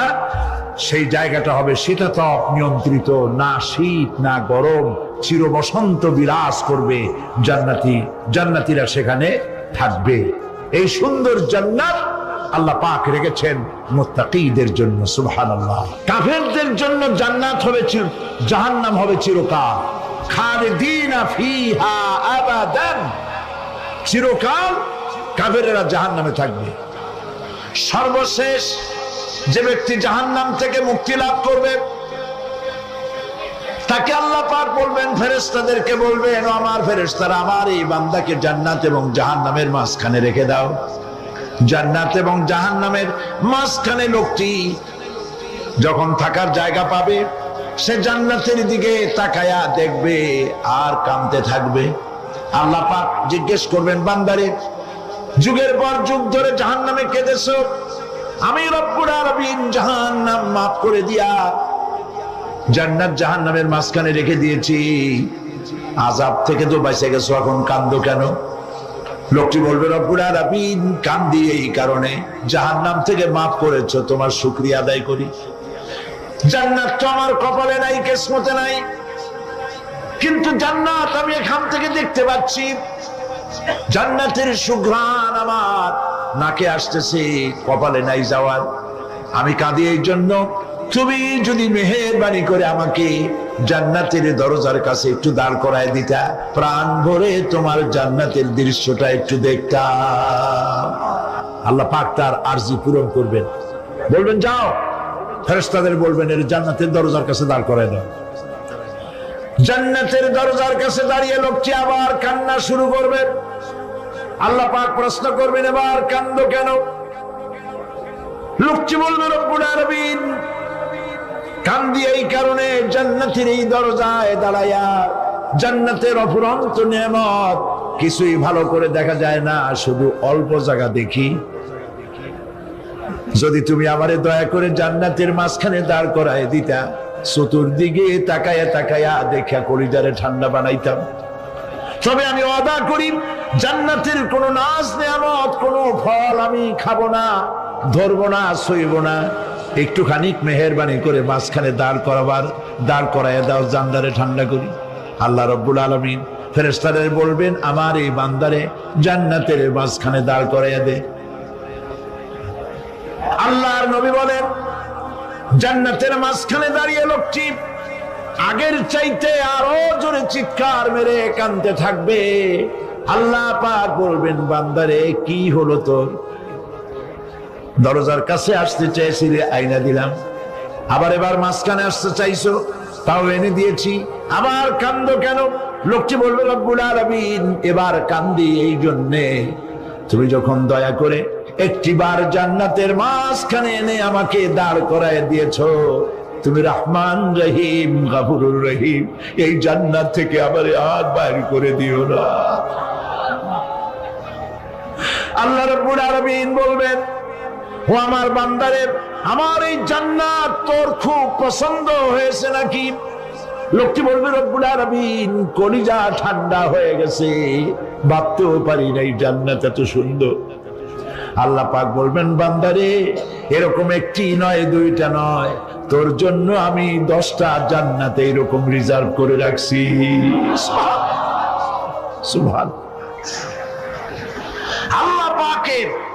আল্লাহ পাককে ভয় করে পৃথিবীর সমস্ত পাপ থেকে যারা নিজেকে রক্ষা করবে, আল্লাহ তাদের জন্য এই জান্নাত রেখে দিয়েছেন। সুবহানাল্লাহ। সে জান্নাতের রিসিপশন আপনারা আন্দাজ করতে পারবেন না রিসিপশন কারে কয়। কি এর প্রধানমন্ত্রী আর প্রেসিডেন্ট, 4-5টা পুলিশ আর আর্মি আসে একটা ছট করে সেলুট মারলো, বাস শেষ হয়ে গেল, এরকম না। জান্নাতীদেরকে রিসিপশন দেওয়া হবে। জান্নাতীরা যখন আল্লাহর হুকুমে জান্নাতের দিকে যেতে লাগবে, আর যখন জান্নাতের কাছে চলে যাবে, আল্লাহ রাব্বুল আলামিন শোনায় দিচ্ছেন, হাত্তা ইযা জাউহা ফুতিহাত আবওয়াবুহা ওয়া ক্বালা লাহুম খাজানাতুহা সালামুন আলাইকুম তিবতুম ফাদখুলুহা খালিদিন। সুবহানাল্লাহ। জান্নাতীরা যখন জান্নাতে প্রবেশ করার দরজার মুখোমুখি হবে, দ্বার রক্ষীগণ তখন বলবে, সালামুন আলাইকুম, আল্লাহর শান্তি তোমাদের উপরে বর্ষিত হোক। সুবহানাল্লাহ। দুনিয়ার টাটকা টাটকা সুখগুলি 2 পা দিয়ে ঠেলে দিয়েছো, টাটকা সুখগুলি গ্রহণ করো নাই, হারাম খাও নাই, আল্লাহর দ্বীন কায়েমের জন্য রক্ত দিয়েছো, জীবন দিয়েছো, কষ্ট করেছো, আল্লাহকে ভয় করেছো। আমাদের সালাম গ্রহণ করো, জান্নাতের মধ্যে ঢুকে যাও চিরকালের জন্য। সুবহানাল্লাহ। আর বাইরে হওয়া লাগবে না, চিরকাল এই জান্নাতের মধ্যে তোমরা বসবাস করতে পারবে, আল্লাহ রাব্বুল আলামিনের ফেরেশতারা বলে দিবেন। জান্নাতের মধ্যে আল্লাহ পাক হুরদের সঙ্গে জান্নাতীদের বিয়ের ব্যবস্থা করে দিবেন। কোরআনে কারিমে আল্লাহ পাক বলেন, মুত্তাকিনা আলা সুরুরিম মাসফুফাতিন ওয়া যাওয়াজনাহুম বিহুরিন ঈন। সামনাসামনি ভাবে সাজানো সারি সারি আসন সমূহের উপর তারা ঠেস লাগায় বসে থাকবে, আর আল্লাহ রাব্বুল আলামিন হুরদের সাথে জান্নাতীদের বিয়ের ব্যবস্থা করে দিবেন। যেসব হুরের সঙ্গে বিয়ে হবে তাদের আল্লাহ পাক বিবরণ দিচ্ছেন কি রকম হবে তারা। লাম ইয়াতমিসহুন্না ইনসুন ওয়ালা জান। এর পূর্বে জিন এবং ইনসান এদেরকে কেউ স্পর্শ করে না। কি রকম তারা? কাআন্নাহুন্নাল ইয়াকুতু ওয়াল মারজান। যেমন ঝিনুকের ভিতরে মণিমুক্তা থাকে, এইভাবে আল্লাহ পাক তাদেরকে পবিত্র করে রেখে দিয়েছেন। আমার প্রিয় ভাইরা, আল্লাহ রাব্বুল আলামিন কোরআনে কারীমের ভিতরে বলেছেন, ফাবিআইয়ি আলা'i রাব্বিকুমা তুকাযযিবান। জান্নাত দান করে আল্লাহ পাক এবার জান্নাতীদেরকে সম্বোধন করে বলবেন, ইয়া ইবাদি লা খাউফুন আলাইকুমুল ইয়াওমা ওয়ালা আনতুম তাহজানুন। হে আমার বান্দারা, লা খাউফুন আলাইকুমুল ইয়াওম, আজ আর কোনো ভয় নাই। সুবহানাল্লাহ, সুবহানাল্লাহ।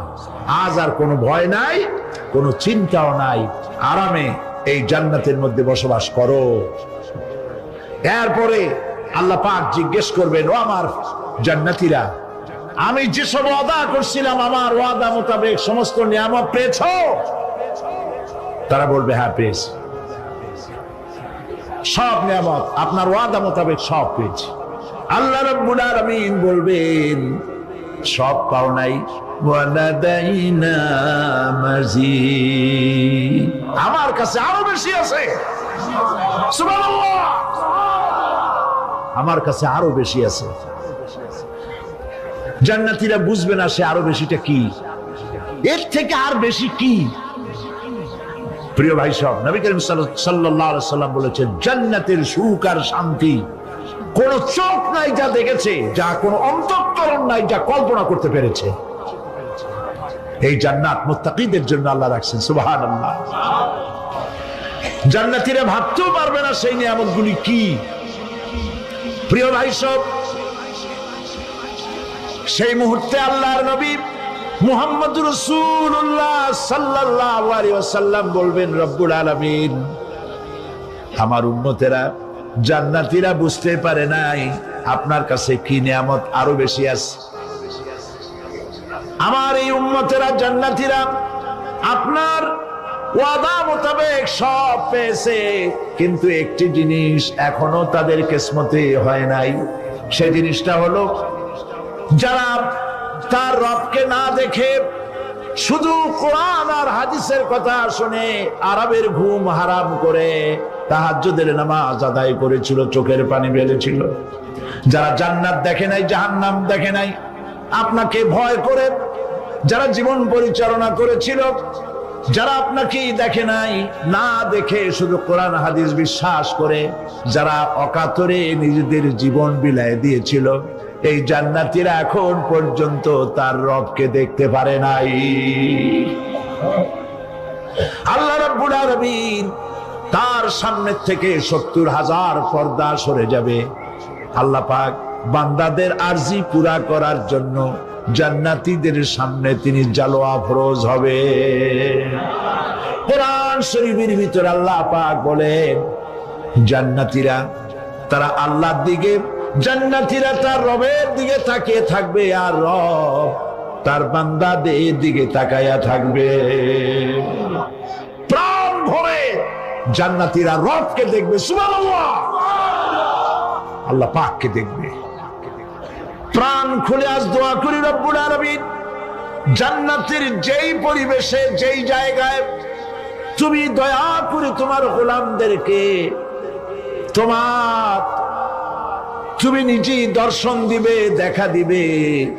মনিব গো, ও আমাদের রব, আজ এই বিশাল জনসমুদ্র নিয়ে তোমার দরবারে আবেগ ভরা কণ্ঠে বলি, যেই অনুষ্ঠানটি তুমি এমন মুবারক অনুষ্ঠান করবে যেখানে তুমি জান্নাতীদেরকে দেখা দিবে, ওই জান্নাতের কোনো একটি, ওই অনুষ্ঠানের কোনো একটি কোনায় কানায় আমাদেরকেও দাঁড় করাইয়া দেখান তো।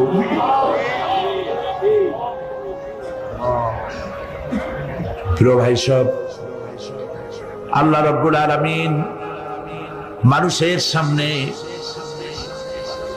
এত সব নিয়ামত রেখেছেন, এই জান্নাত দান করবেন। এরপরে আল্লাহ রাব্বুল আলামিন কোরআনে কারীমের মধ্যে বলেছেন, রব্বিস সামাওয়াতি ওয়াল আরদি ওয়া মা বাইনাহুমার রাহমানি লা ইয়ামলিকুনা মিনহু খিতাবা। এসব পুরস্কার রয়েছে তোমাদের সেই রবের পক্ষ থেকে যিনি আকাশ আর জমিনের মালিক। সুবহানাল্লাহ বলবেন না? যার সামনে কথা বলার ক্ষমতা কারো হবে না। এটি একটি মারাত্মক কথা। কিয়ামতের দিন আল্লাহর দরবারে কেউ কথা বলতে পারবে না আল্লাহর নির্দেশ ছাড়া।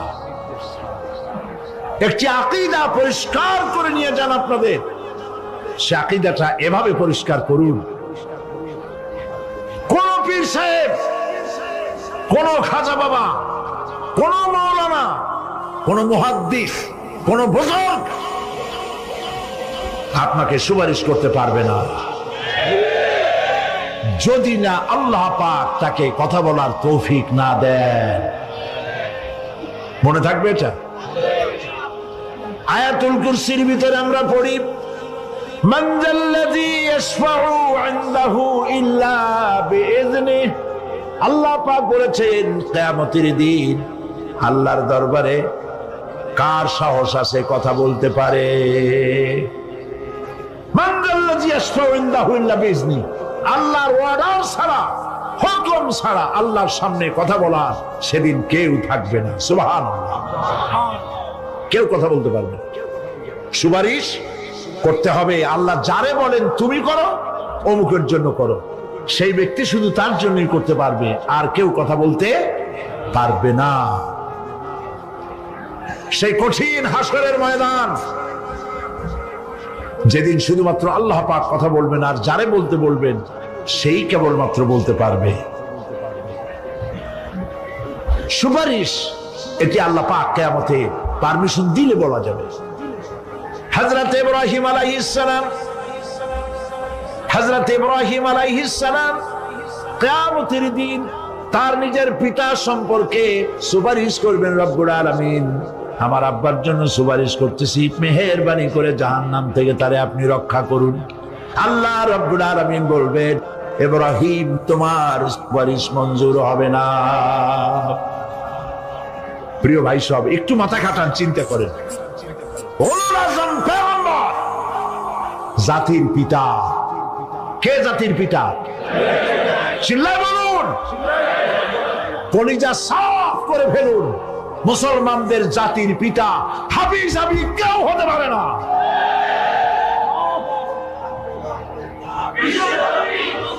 মিল্লাতা আবিকুম ইব্রাহিম, ইব্রাহিম আলাইহিস সালাম এই মিল্লাতের পিতা। সুবহানাল্লাহ। হযরত ইব্রাহিম আলাইহিস সালাম কিয়ামতের দিন বলবেন, আল্লাহ আমার আব্বার জন্য সুপারিশ করছি। আল্লাহ পাক বলবেন মঞ্জুর হবে না। আজর তোমার পিতা হতে পারে, কিন্তু আমার খলিলকে আগুনে ফেলার জন্য নমরুদকে সে সহযোগিতা করেছে, আমি তোমার পিতাকে ক্ষমা করব না। নবী করিম সাল্লাল্লাহু আলাইহি সাল্লামকে সাহাবায়ে কেরাম জিজ্ঞেস করেছেন, হে রাসূল, আপনার আব্বা এবং আম্মার অবস্থা কি হবে? নবী করিম সাল্লাল্লাহু আলাইহি সাল্লাম কেঁদে ফেলেছেন, সাফ বলেছেন, আমি তাদের কোনো উপকারে আসব না। আল্লাহু আকবার। আপনি মনে করছেন নাকি যে ইয়া নবী সালাম আলাইকা বলি অমনি নবী সুপারিশ পাবেন? এত সহজ। কতগুলো রসগোল্লা খাইলেন আর বড় একটা মিছিল করলেন আর অমনি চলে যাবেন?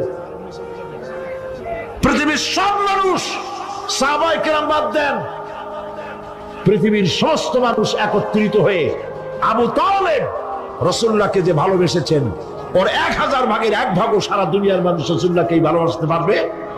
পারবে?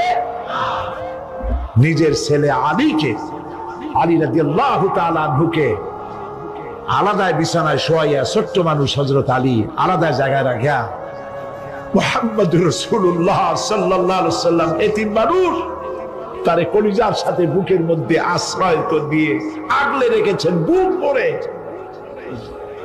সেই আবু তালেব মৃত্যুর সময় নবী করিম সাল্লাল্লাহু আলাইহি সাল্লাম বলেছিলেন, চাচা একটি বার আমার কানে তাওহীদের কালেমা শোনায় দেন। আবু তালেব, তার কিসমতে ছিল না কালেমা। মরে যাওয়ার পর একজন সাহাবী বলেছিলেন, ইয়া রাসূলুল্লাহ, মৃত্যুর সময় আবু তালেবের মুখ আমি নড়তে দেখেছি, তিনি কালেমা পড়েছেন সম্ভবত। রাসূলুল্লাহ সাফ বলেছেন, আমি শুনি নাই। এত ভালোবাসার পরেও হাদিস শরীফে এসেছে আবু তালেব জাহান্নামে যাবে। কোথায় যাবে? জাহান্নামে। সবচাইতে কম আযাব হবে কার? আবু তালেবের। কম আযাবটা কি? হাদিস শরীফে এসেছে কম আযাব হলো জাহান্নামের আগুন দিয়ে এক জোড়া জুতা তৈরি করে আবু তালেবের পায়ে পরিয়ে দেওয়া হবে। সেই জাহান্নামের আগুনের তৈরি করা জুতার তাপে আবু তালেবের মাথার ঘিলুগুলো টকবক করে বউ পড়তে লাগবে। এত ভালোবেসে যদি কিয়ামতে উপায় না হয়, আপনি ইয়া নবী সালাম আলাইকা, ইয়া রাসূল সালাম আলাইকা আর কতগুলো জিলাপি খাইলেন, বড় একটা মিছিল করলেন। প্রিয় ভাই সব, এইসব বেদাত ছাড়ুন, এগুলি সুস্পষ্ট বিদআত। রাসূলুল্লাহকে ভালোবাসবেন, সাহাবীরা যেভাবে ভালোবেসেছেন ওইভাবে ভালোবাসবেন। আল্লাহ রাব্বুল আলামিন বলেন, যালিকাল ইয়াউমুল হক ফামান শাআ ইত্তাখাযা ইলা রাব্বিহি মাআবা। এই দিনটি অবশ্যই আসবে, সেদিনটি নিশ্চিতভাবে আসবে। আর এখন যার ইচ্ছা সে তার রবের দিকে অগ্রসর হোক। ইন্না আনজারনাকুম আযাবান করিবান ইয়াওমা ইয়ানজুরুল মার'উ মা কদ্দামাত ইয়াদাহু ওয়া ইয়াকুলুল কাফিরু ইয়া লাইতানি কুনতু তুরাবা। ইন্না আনজারনাকুম আযাবান কারীবা, খুব নিকটবর্তী একটি আযাব সম্পর্কে আমি তোমাদেরকে সতর্ক করে দিলাম। কে বলতেছেন? আল্লাহ পাক। লক্ষ্য করুন আল্লাহ কি বলছেন, খুব নিকটবর্তী একটি কঠিন শাস্তি, আযাব অর্থাৎ কিয়ামত, এ সম্পর্কে আমি তোমাদেরকে সতর্ক করে দিলাম। ইয়াউমা ইয়ানজুরুল মারউ মা কদ্দামাত ইয়াদা, সেদিন প্রত্যেকটি লোক যা সে পাঠিয়ে দিয়েছিল এখানে, অর্থাৎ যা করেছিল সেগুলি সে দেখতে পাবে। আর তখন ওয়ায়াকুলুল কাফিরু ইয়া লাইতানি কুনতু তুরাবা, সেই কিয়ামতের ময়দানে অবস্থা দেখে কাফেররা বলবে, আহারে মানুষ না হইয়া যদি মাটি হইয়া যেতাম, যদি মাটি হতাম, যদি মানুষ না হয়ে না জন্মতাম, আজ এই হাসরের ময়দানে এইখানে এই বিচারের মুখোমুখি হতাম না, মাটি হইলে বরং অনেক ভালো হতো।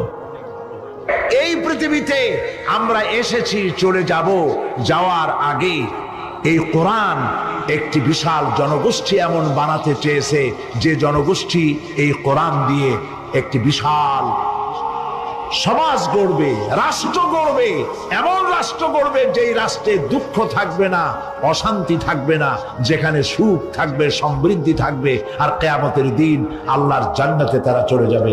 তেমন একটি সমাজ কি আমরা চাই? সবাই বলেন, সেরকম একটি সমাজ কি আমরা চাই? প্রিয় ভাই সব, কিয়ামতের দিন আমরা যেতে চাই জান্নাতে। কোথায় যেতে চাই বলেন? জোরে বলেন। এই জান্নাতে যাওয়ার জন্য দুইটা কাজ করতে হবে। কয়টা কাজ? আল্লাহ রাব্বুল আলামিন বলেন, ফামান কানা ইয়ারজু লিকাআ রাব্বিহি ফালইয়ামাল আমালান সালিহান ওয়া লা ইউশরিক বিইবাদাতি রাব্বিহি আহাদা। আল্লাহ পাক বলেন, যে বাজারা আমার সঙ্গে দেখা করতে চায় কিয়ামতে, দুইটা কাজ করা লাগবে। বলেন কয়টা কাজ?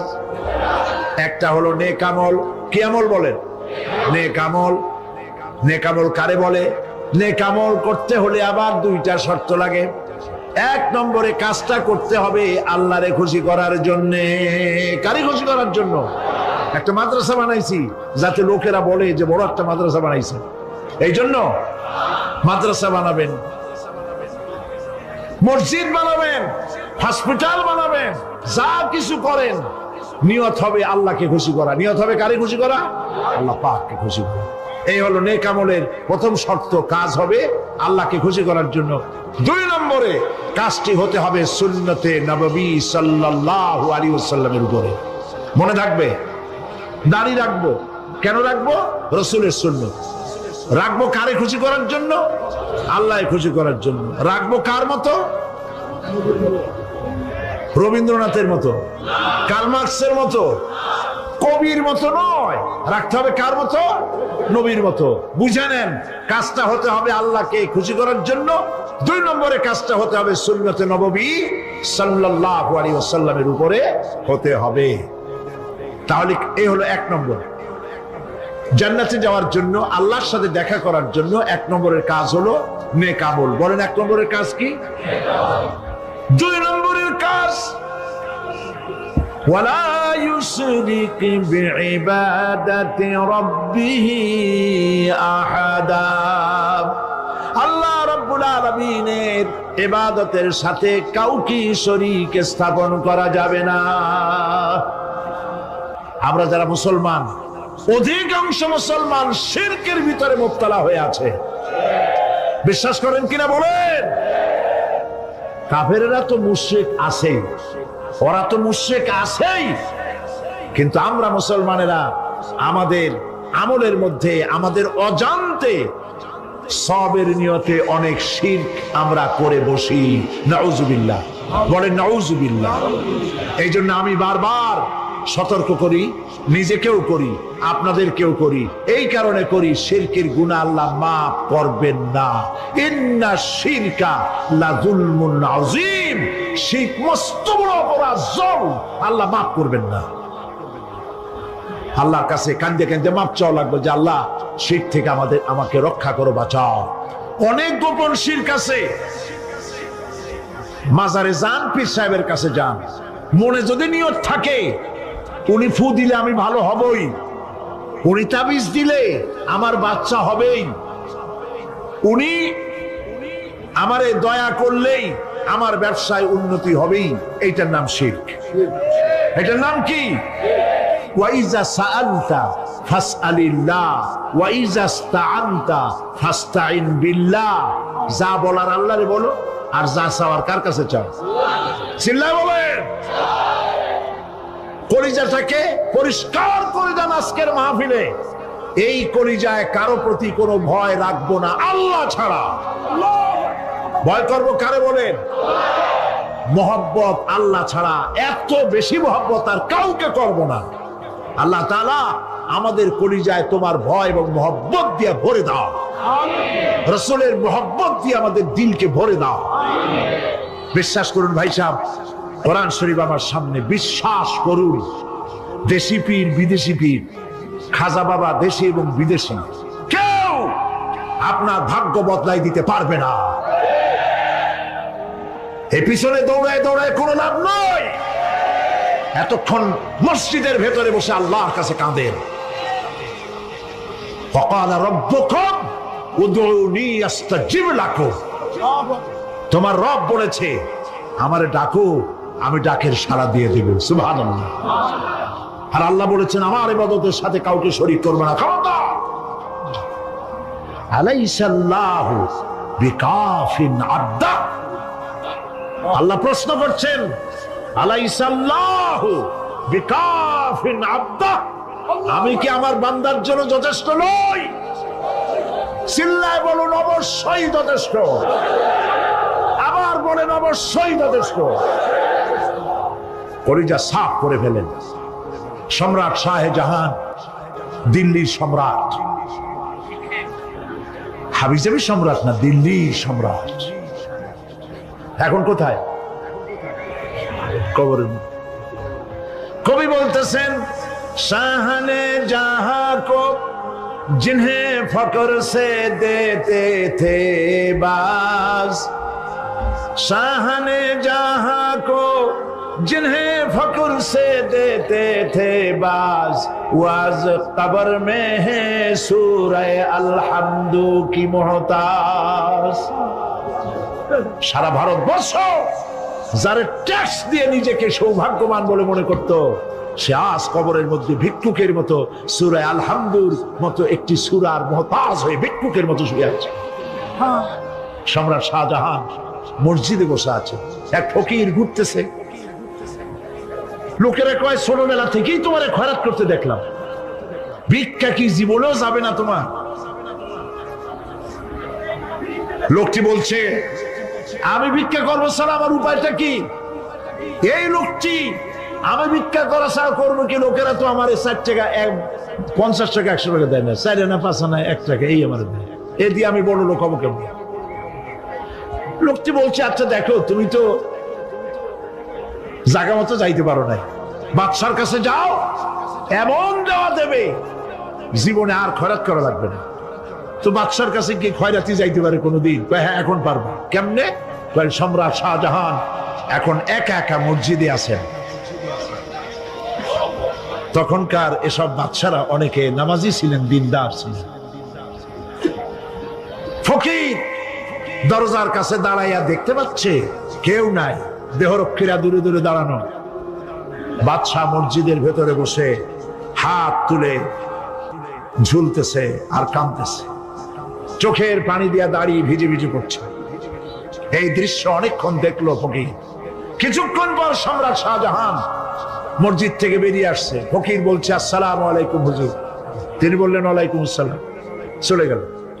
বাদশা বলল আমার কাছে তো কেউ আইসা কিছু না চাইয়া তো যায় না, এরে দেখলাম খয়রাতির মতো কিছু চাইলো না, বেটা ভয় করলো নাকি? আমি এদিকে আসো। আসছে। ভয় পাইছো? কয় না ভয় পাইনি। তো কিছু যে চাইলে না?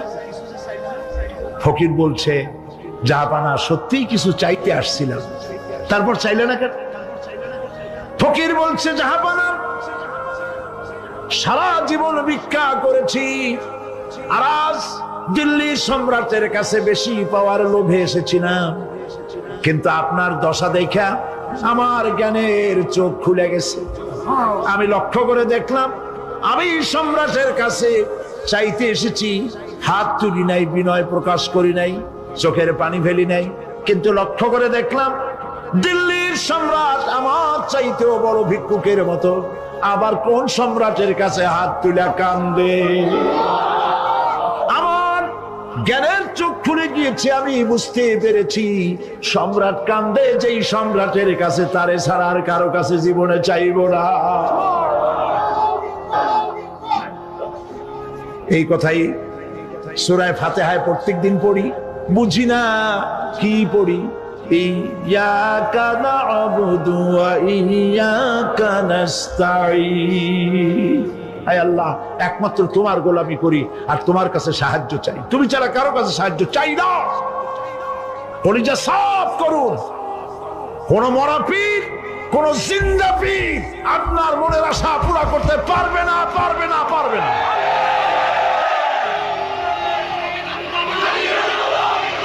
আর আজ থেকে কোন মাজারে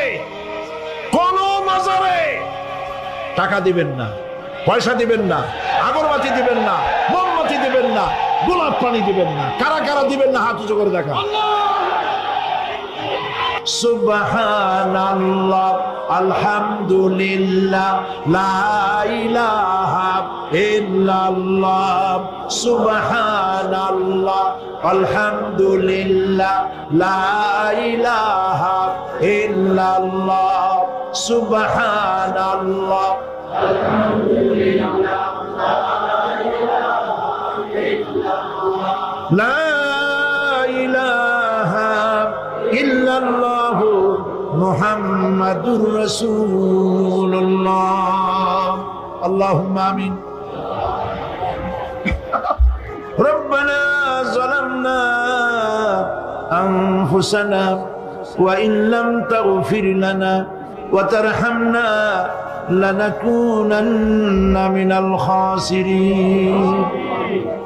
রব্বুল আলামিন, तमाम পৃথিবীর মাটির নিচে যত মুমিন মুমিনাত শুয়ে আছে, আল্লাহ কবরগুলি কি জান্নাতের টুকরা বানায়া দাও। আয় আল্লাহ তাআলা, এই মুহূর্তে মনে পড়ে গেল আমাদের মা বাবার কথা। রব্বুল আলামিন, আমাদের আব্বা জান কত বছর আগে দুনিয়া থেকে বিদায় হয়ে গেল, নাম ধরে আর কেউ ডাকে না। কত কষ্ট করেছে, ধান বিক্রি করে, সুপারি বিক্রি করে, নিজের পেটে না দিয়া নিজের ভালো জামা না বানাইয়া আমাদের লেখাপড়া শিখাইছে, বাড়িঘর বানালো। আর একদিন তোমার ডাকে সাড়া দিয়া চলে গেল। যুগের পরে যুগ চলে গেল, বাপের মুখ আর দেখি না। আল্লাহ তাআলা, আমাদের আব্বা জান যাদের দুনিয়া থেকে বিদায় হয়ে গেছে, কবরটাকে বেহেশত বানায়া দাও। তুমি সম্রাটের সম্রাট, তুমি রাজাধিরাজ, তোমার মহব্বত ছাড়া কোনো মহব্বত যেন কলিজায় থাকে না মাবুদ। তোমাকে ছাড়া কাউকে যেন ভয় করি না মাবুদ। সারা জীবন শিরক আর বিদআত থেকে আমাদের তুমি বাঁচাও। আল্লাহ, তোমার জাহান্নামকে আমরা ভয় পাই। আল্লাহুম্মা আজিরনা মিনান নার, আল্লাহুম্মা আজিরনা মিনান নার, আল্লাহুম্মা আজিরনা মিনান নার।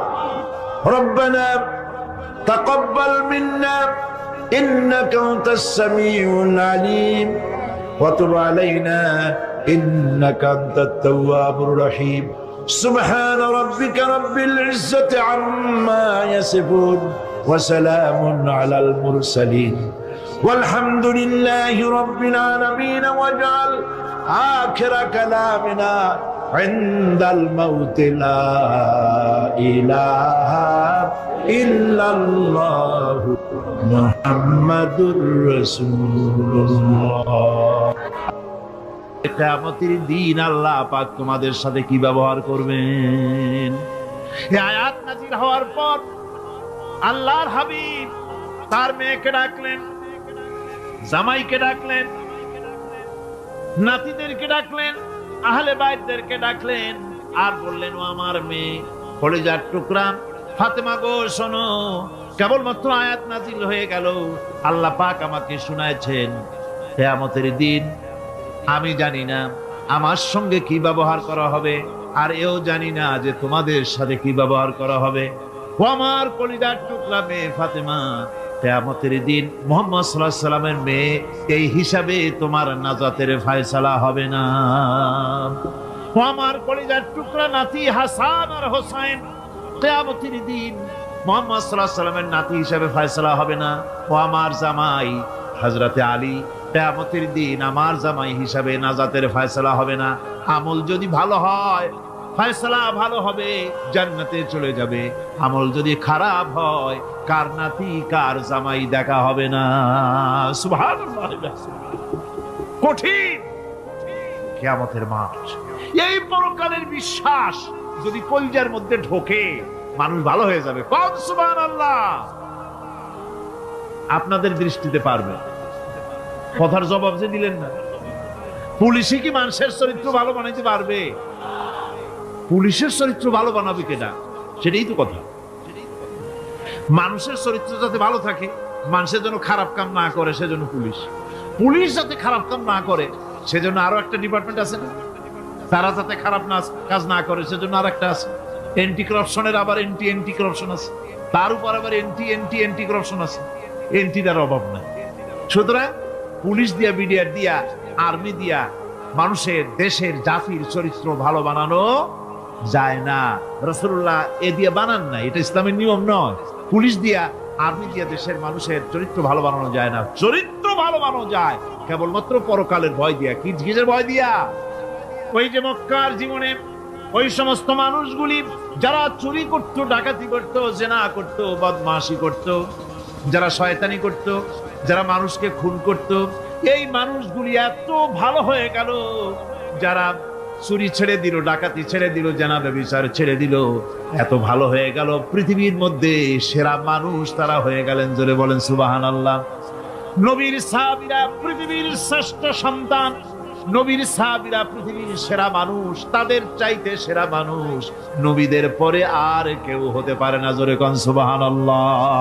নবীর পরে পৃথিবীতে শ্রেষ্ঠ মানুষ কারা? সাহাবায়ে কেরাম রিদওয়ানুল্লাহি তাআলা আলাইহিম আজমাইন। ওনারা তো কুফরের মধ্যে ছিলেন, শিরকের মধ্যে ছিলেন, চুরি, ডাকাতি, জেনা, ব্যভিচার এমন কোনো পাপ নাই যা করা হয়নি। তারপরে যখন আল্লাহর নবীর কাছ থেকে তাওহীদ, রিসালাত ও আখিরাতের দাওয়াত পেলেন, কি সোনার মানুষ এক একজন হয়ে গেলেন। সুবহানাল্লাহ।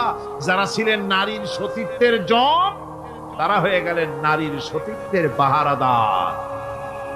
যারা মানুষের মাল চুরি করত, ডাকাতি করত, তারা রাতভর মানুষের মালের পাহারা দিল, মানুষের রক্তের পাহারা দিল। সুবহানাল্লাহ বিহামদি। রক্ত সম্পদের পাহারা দিল। রাসূল বললেন, খায়রুল কুরুনে কারনি, সর্বশ্রেষ্ঠ যুগ তো আমার যুগ। বন্ধুগণ, এরপরে একটা জীবন আসবে ওই কিয়ামতের ময়দানে।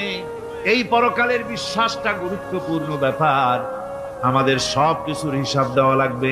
আল্লাহ পাক বলেন, ইন্নাস সামআ ওয়াল বাসারা ওয়াল ফুআদা কুল্লু উলাইকা আনহু মাসউলা। নিঃসন্দেহে মানুষের শ্রবণ শক্তি, দর্শন শক্তি এবং তার অন্তঃকরণের কল্পনা সম্পর্কে আল্লাহ রাব্বুল আলামিনের কাছে জিজ্ঞাসিত হতে হবে। কান দিয়া কি করেছিলা, চোখ দিয়া কি করেছিলা, মুখ দিয়া কি করেছিলে, হাত দিয়ে কি করেছিলে, সবকিছুর জবাব আল্লাহ রাব্বুল আলামিনের কাছে দিতে হবে। সবটার জবাব দিতে হবে, কোনো কিছু বাদ যাবে না।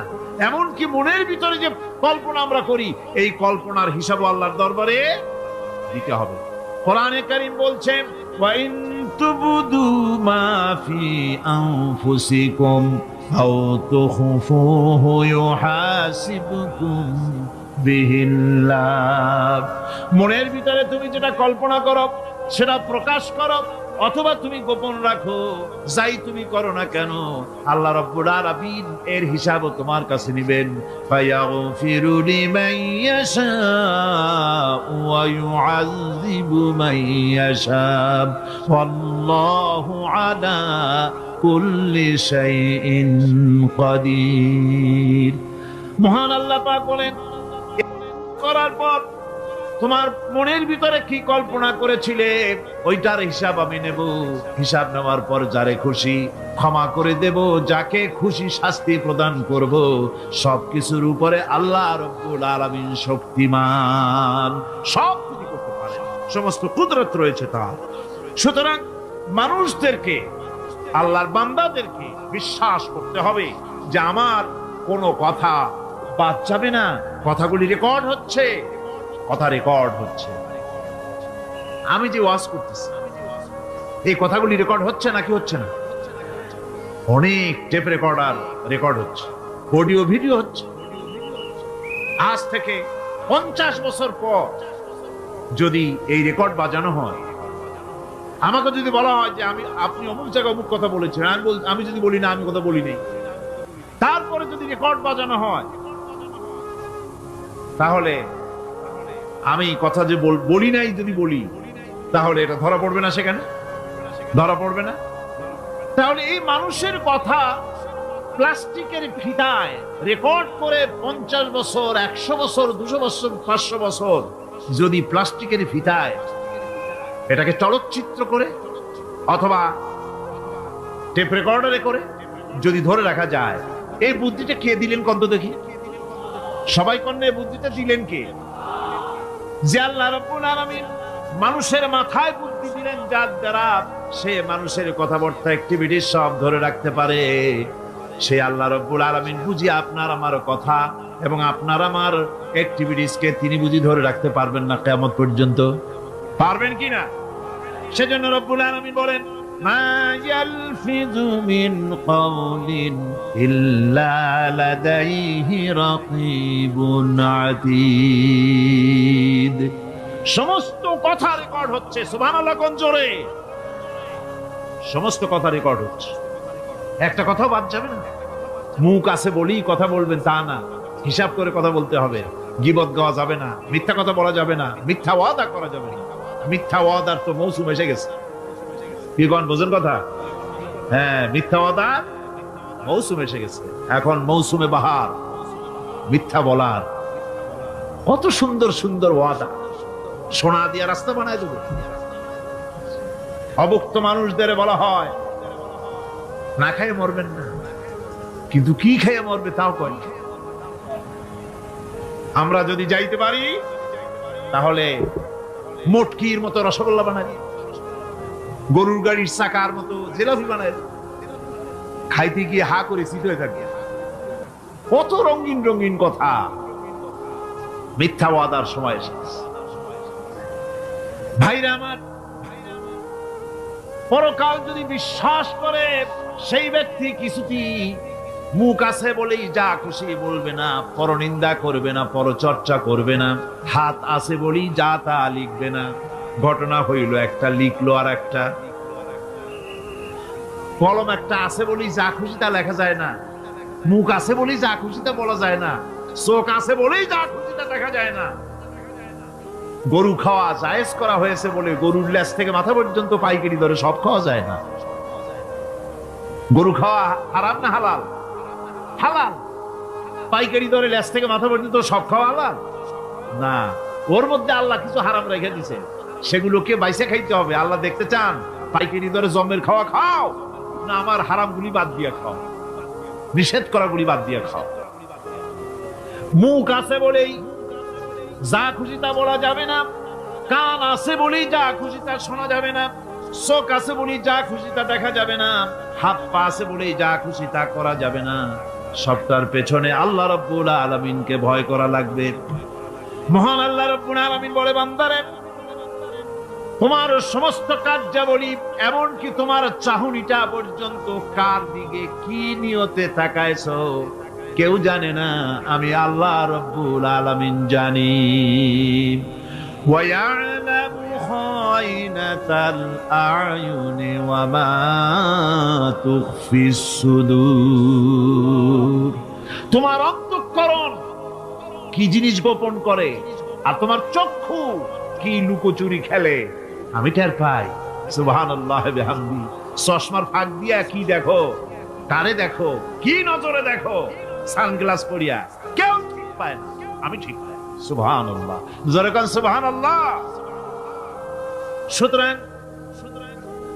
চোখের নজরের হিসাব হবে, হাতের কাজের হিসাব হবে, পায়ের চলার হিসাব হবে, আপনার বলার হিসাব হবে, মুখে যা বলেছেন, যা করেছেন, হাত পাও দিয়ে যা করেছেন, সবকিছুর হিসাব হবে কিয়ামতের দিন। আল্লাহর দরবারে সবকিছু উপস্থিত হবে, কোন জিনিস বাদ পড়বে না। فَمَن يَعْمَلْ مِثْقَالَ ذَرَّةٍ خَيْرًا يَرَهُ وَمَن يَعْمَلْ مِثْقَالَ ذَرَّةٍ شَرًّا يَرَهُ। ছোট্ট একটা ভালো কাজ যদি করো, তাও হাজির করা হবে সামান্যতম ভালো কাজও তোমার বাদ পড়বে না। আর ক্ষুদ্রতম কোনো খারাপ কাজ করলে তাও উপস্থিত করা হবে, সব তোমার সামনে, কোনো জিনিস বাদ পড়বে না, সব দেখতে পাবে কিয়ামতের দিন। ভালো কাজটাও আর খারাপ কাজটাও আল্লাহর কাছে সেদিন আল্লাহ পাক মানুষের সামনে উপস্থিত করে দিবেন। আল্লাহ পাক বলছেন, সেদিন এই জমিন, তার ভিতরে যা লুকায়িত ছিল, জমিন সব বের করে দেবে। কাআন্নাহুম জারাদুম মুনতাশির। টিড্ডি, ফড়িংগুলি, পোকাগুলি মাটির থেকে যেমন বেরোয়, এ মাটির ভিতরে যা আছে কিয়ামতের দিন সব মাটি বের করে দেবে। ইযা যুলজিলাতিল আরদু জিলজালাহা ওয়া আখরাজাতিল আরদু আসকালাহা ওয়া ক্বালাল ইনসানু মা লাহা। এ জমিনকে ঝাঁকি মারা হবে প্রবল এক ঝাঁকুনি, প্রবল এক ঝাঁকুনিতে এই পৃথিবীর মধ্যে যা কিছু আছে সব বেরিয়ে যাবে। সুবহানাল্লাহ কইতে ইচ্ছা করে না মিয়ারা? এক ঝাঁকুনিতে পৃথিবী সব বের করে দেবে। মানুষ হয়রান হয়ে বলবে, কি হয়েছে, এ মাটির হলোটা কি? আমার বন্ধুগণ, মানুষ হয়রান হয়ে গিয়ে বলবে, মাটির কি হলো? আল্লাহ রাব্বুল আলামিন বলেন, ইয়াউমাইদিন তুহাদ্দিসু আখবারাহা বিআন্না রাব্বাকা আওহা লাহা। জমিনের উপরে যা ঘটেছে, জমিন তা সব বের করে দেবে, সব প্রকাশ করে দেবে। আর এটা এই জন্য হবে যেহেতু তার রবের হুকুম হয়েছে, তার রব হুকুম করেছে, বের করে দে। জমিনের ভিতরে আছে যা সব বেরিয়ে যাবে, আকাশ ভেঙে পড়বে, পাহাড় উড়ে যাবে, জমিনের ভিতরে যা আছে সব উপরে চলে আসবে, পৃথিবীতে সব শেষ, কিচ্ছু নাই, আকাশ নাই, পাহাড় নাই, সমুদ্র নাই, সব একাকার, চন্দ্র নাই, সূর্য নাই, তারকা নাই, গ্যালাক্সি নাই, মহাশূন্য নাই, সব শেষ। আল্লাহ রাব্বুল আলামিন সমস্ত ফেরেশতাদেরকে শেষ করে দিবেন, সকলের মওত হয়ে যাবে, কেউ আর থাকবে না। এমনকি হযরতে আজরাইল মালাকুল মউত তিনিও থাকবেন না, সব আল্লাহ রাব্বুল আলামিন মৃত্যু করে দিবেন।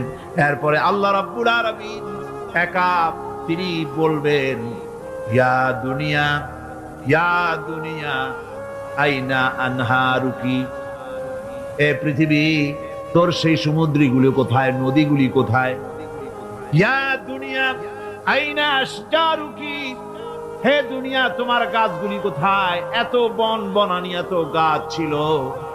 ইয়া দুনিয়া আইনা জিবালুকি, হে পৃথিবী তোর জমিনে যত পাহাড় ছিল, পাহাড়গুলি কই? যত স্বৈরাচার ছিল জমিনের উপরে, যারা স্বৈরাচারী মনোবৃত্তি নিয়ে মানুষ ধ্বংস করেছে, দেশ ধ্বংস করেছে, মায়ের বুক খালি করেছে, ওই স্বৈরাচারগুলি কই? কোনো জবাব নাই। আল্লাহ পাকের পরে বলবেন, লিমানিল মুলকুল ইয়াউম, কার রাজত্ব? আজকে রাজত্বটা কার? আল্লাহ 3 বার আওয়াজ দিবেন, আজকে রাজত্ব কার?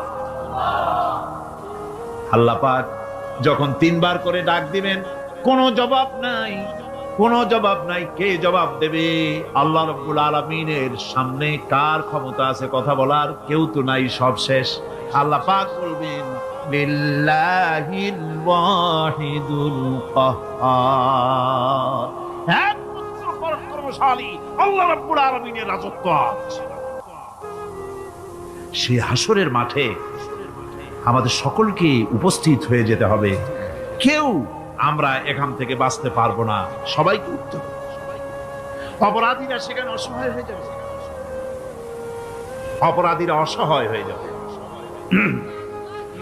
আল্লাহ পাক বলেন فَإِذَا جَاءَتِ الصَّاخَّةُ يَوْمَ يَفِرُّ الْمَرْءُ مِنْ أَخِيهِ وَأُمِّهِ وَأَبِيهِ وَصَاحِبَتِهِ وَبَنِيهِ। অবশেষে যখন কান ফাটানো আওয়াজ আসবে, এই আওয়াজ সেদিন মানুষ নিজের মা বাপ ভাই বোন সব থেকে বিচ্ছিন্ন হয়ে যাবে, সব একের থেকে আরেকজন পালায় যাবে, হারায় যাবে, কেউ কাউকে আর খুঁজে পাবে না। সেদিন ওই কিয়ামতের মাঠে বিভীষিকাময় দৃশ্য, মানুষ হয়রান হয়ে যাবে। মাথার 1 হাত অথবা অর্ধমাইল অথবা 1 বিগত এতটুকুন উপরে ওই প্রকাণ্ড সূর্যটার তাপ আসবে, গুনাহগারের মাথার চান্দি ফেটে গিয়া মগজগুলি গলে গলে নাক কান দিয়ে বেয়ে পড়তে লাগবে, জিহ্বাটা কুকুরের মতো ঝুলে নাভিস্থল পর্যন্ত পড়ে যাবে, মাটিটা সূর্যের উত্তাপে তামার মতো গরম হয়ে যাবে, সারা হাসর জুড়ে আওয়াজ হবে পানি পানি পানি। মানুষেরা হয়রান হয়ে যাবে। সে হাসরের ময়দানে এই চরম কষ্টের ভিতরে আল্লাহ রাব্বুল আলামিন বলেন সেদিন 2টো ভাগ হয়ে যাবে। একদল মানুষের চেহারা আলোয় ঝলমল হয়ে যাবে, আর একদল মানুষের চেহারাগুলি কালো হয়ে যাবে। উজুহু ইয়াওমাইদিন মুসফিরাতুন দাহিকাতুন মুস্তাবশিরা ووجوه يومئذ عليها غبرة। আল্লাহ পাক বলেন এক শ্রেণীর মানুষের চেহারা হাস্যোজ্জ্বল ঝলমলে হয়ে যাবে, আর এক শ্রেণীর মানুষের চেহারাগুলি কালো হয়ে যাবে।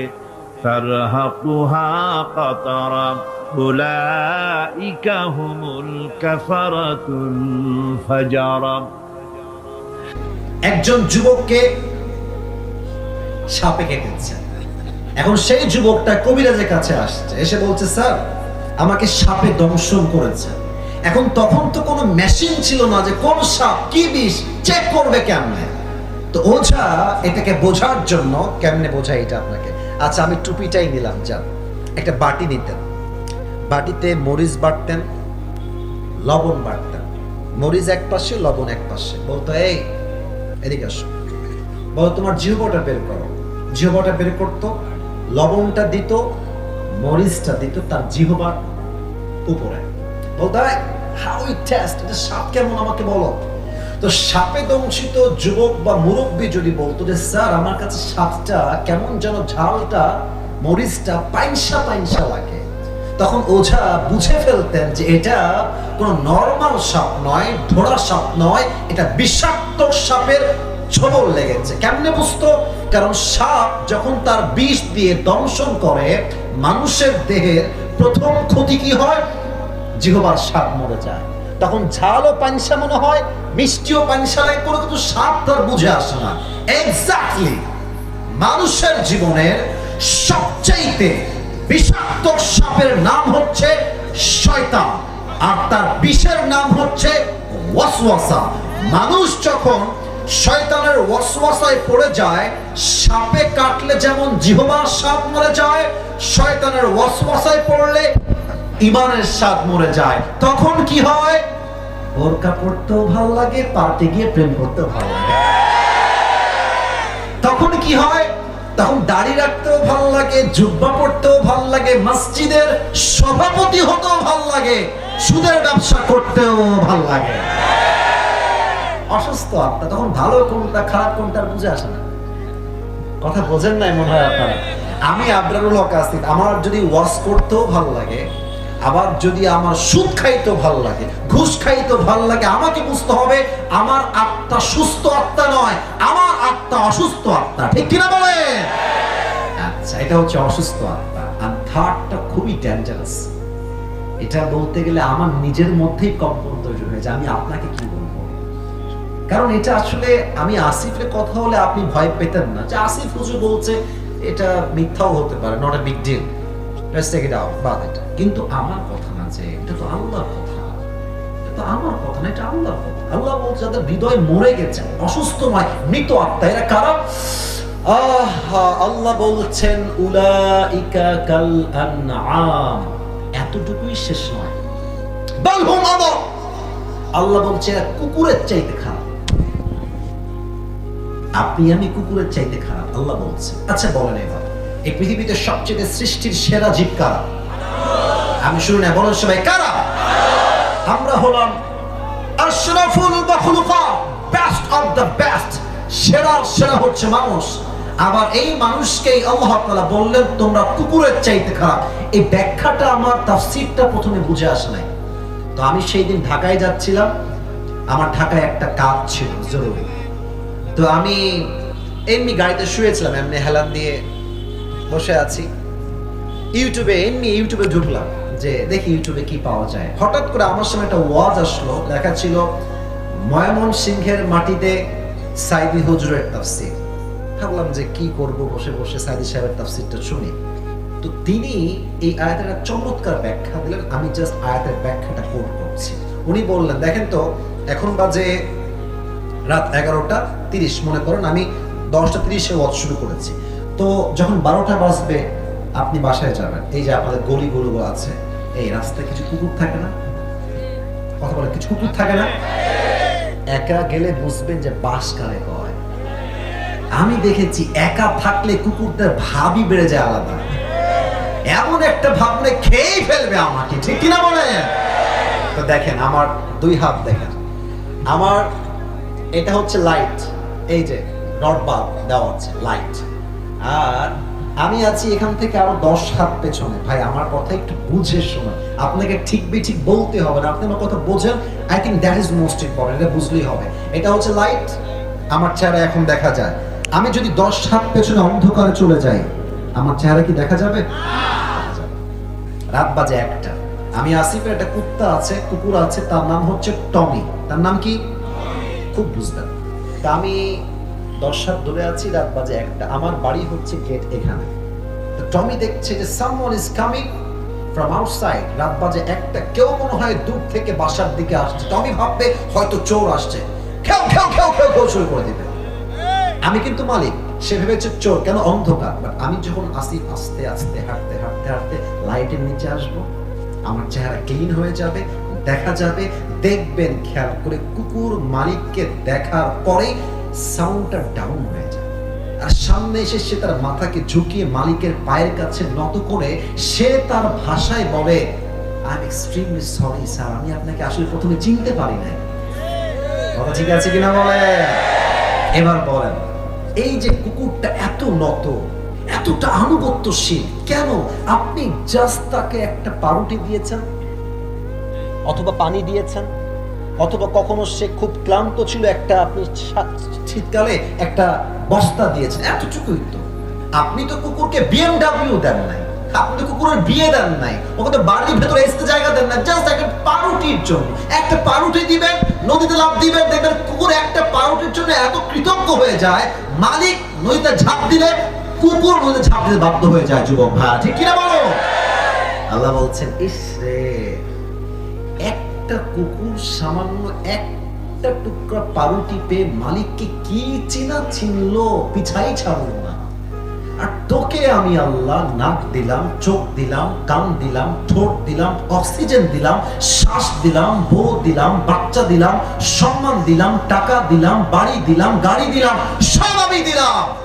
আর এই মানুষ নিমক হারাম সব চিনলো, টাকা চিনলো, বাড়ি চিনলো, বউ চিনলো, মা চিনলো, বাপ চিনলো, স্ট্যাটাস চিনলো, সম্মান চিনলো, এডুকেশন সব চিনলো, বাট যে মালিক তাকে এত কিছু দিল সে মালিককে সে চিনতে পারলো না। কুকুর একটা পাউরুটি পেয়ে মালিককে চিনতে ভুল করে নাই, আর মানুষ এত কিছু পেয়েও মালিককে চিনতে পারে নাই। আল্লাহ বলছেন এই মানুষ কুকুরের চাইতে নিকৃষ্ট হয়ে গিয়েছে। ঠিক না? দেখেছেন আল্লাহর কথা গভীরতা কত বেশি। আল্লাহ এমনি বলে না যে আমরা কুকুর যে খারাপ, আল্লাহ এমনি বলেন না, আল্লাহ বুঝেই বলেছেন। তবে হ্যাঁ, একদিন আপনি ভালো হয়ে যাবেন। একটা কথা মনে পড়ে গেল যে আউট অফ কোরআন হাদিস বলা যাবে? কথা কি বলা যাবে না? এটা কিন্তু কোনো আয়াতের ব্যাখ্যা না, আমি জাস্ট বোঝাবার স্বার্থে বলছি। এই দেখেন যুবক যেগুলো বসে আছে না, অনেকগুলো যুবক এখানে আছে, দেখেন বলবেন এই চল নামাজে চল, দেখবেন একটা কমন ডায়লগ যুবকরা দেয়, প্যান্ট খারাপ। আসলে প্যান্ট না, ওর চরিত্রই খারাপ। তো এরা নামাজি কবে হবে? দেখবেন যখন মুরব্বী হয়ে যাবে। অনেক মুরব্বী দেখবেন যুবক বেলায় বদমাইশের বদমাইশ, বাট বড় হয়ে গেলে, মুরব্বী হয়ে গেলে হজ করে এসে আল্লাহ হয়ে যায়। তোমরা লোক আছে না বাংলাদেশে? তো তোমরা যে ঠিক হবে একটা বোঝাবার সাথে এক্সাম্পল দিচ্ছি। ওই এক ব্যাঙে আর এক সাপে ছিল খুব গলায় গলায় বন্ধুত্ব। তো একদিন ব্যাঙ সাপকে বলছে যে বন্ধু, তোমার যে চেহারা জাস্ট ওয়াও, এত সুন্দর চেহারা, আর তোমার যে গায়ের রং ব্ল্যাক কালার জাস্ট ওয়াও, আর তুমি যখন এমনি ফটো তুলো ফস ফস ফস ফস করো, জাস্ট লুকিং লাইক আ ওয়াও, অসাধারণ বন্ধু। তো সাপ বলছে কি রে, আমি কি সত্যি এত সুন্দর নাকি? লজ্জায় মাথা নত হয়ে গেছে, খুব লজ্জা পাচ্ছে, খুব খুশি হয়েছে সাপটা ব্যাঙের মুখে এত প্রশংসা। তো ব্যাঙ প্রশংসা করতে করতে বলছে যে বন্ধু সবই ঠিকঠাক আছে, তবে তোমার একটা বিষয় আমার মোটেও ভালো লাগে না। সাপ বলছে কি রে, কোন বিষয়? বলছে বন্ধু তোমার চেহারাও সুন্দর, রঙও সুন্দর, ফসফসও ঠিকঠাক আছে, বাট যখন তুমি রাস্তা দিয়ে হাঁটো সোজা হয় না, তিরিং বিড়িং করে হাঁটো, এটা ভালো লাগে না। তো সাপ বলছে বেয়াদব, এত বড় সাহস, তুই আমার ভুল ধরিস? এমনি ফস করে উঠছে। এখন ব্যাঙ বলছে ও বাবা, এত প্রশংসা করলাম একটাও গায়ে লাগলো না, একটা বদনাম করলাম গায়ে লেগে গেল বন্ধু, তুমি তো লোক বেশি সুবিধার না গো। এক লাফ দিয়ে পড়ছে পুকুরে। আর সাপ যে ফস করে উঠেছে, পাশে ছিল এক রাখাল। রাখাল কয় কিডারে, ওরে কিডারে, দৌড় দিয়ে আসছে, দেখছে মাশাআল্লাহ সাপ মামা এমনি আছে। আর রাখালের হাতে ছিল বিশাল লম্বা একটা লাঠি, বিসমিল্লাহ বলে ওখানেই শুরু। মা এমন মার দিয়েছে, 5 মিনিটে সাপ সোজা হয়ে গেছে। এখন 2 ঘন্টা হয়ে যায়, সাপের কোনো ফসফস নাই। ব্যাঙ বলে কি ব্যাপার বন্ধু আমার, কই গেল, ফসফস নাই কেন? উঠে আসছে, বন্ধু কোথায়? এসেই দেখছে বন্ধু তো আর বেকা নাই, বন্ধু সোজা হয়ে গেছে। আরে আমার বন্ধু সোজা হইলো কেমনে? দৌড় দিয়ে কাছে গেছে, দেখছে বন্ধু আর জিন্দা নাই, বন্ধু মরে ফেনা মেনা বিষ সব বের হয়ে গেছে। এবার ব্যাঙ বলছে বন্ধু আপনি সেই সোজা হইলেন, তবে ফেনা থাকতে আর সোজা হইতে পারলেন না, ফেনা বের হয়ে সোজা হইলেন না। তো যুবকরা একদিন নামাজি হবে, একদিন দিন কায়েমের আন্দোলন করবে যুবক ভাইরা, তবে সময় থাকতে নয়, অসময় যখন তোমার বুঝ আসবে ওই সময় বুঝতে কোনো কাজ হবে না। ঠিক কিনা বলো? This is the right time. ভালো হতে চাইলে এখনই ভালো হয়ে যাও।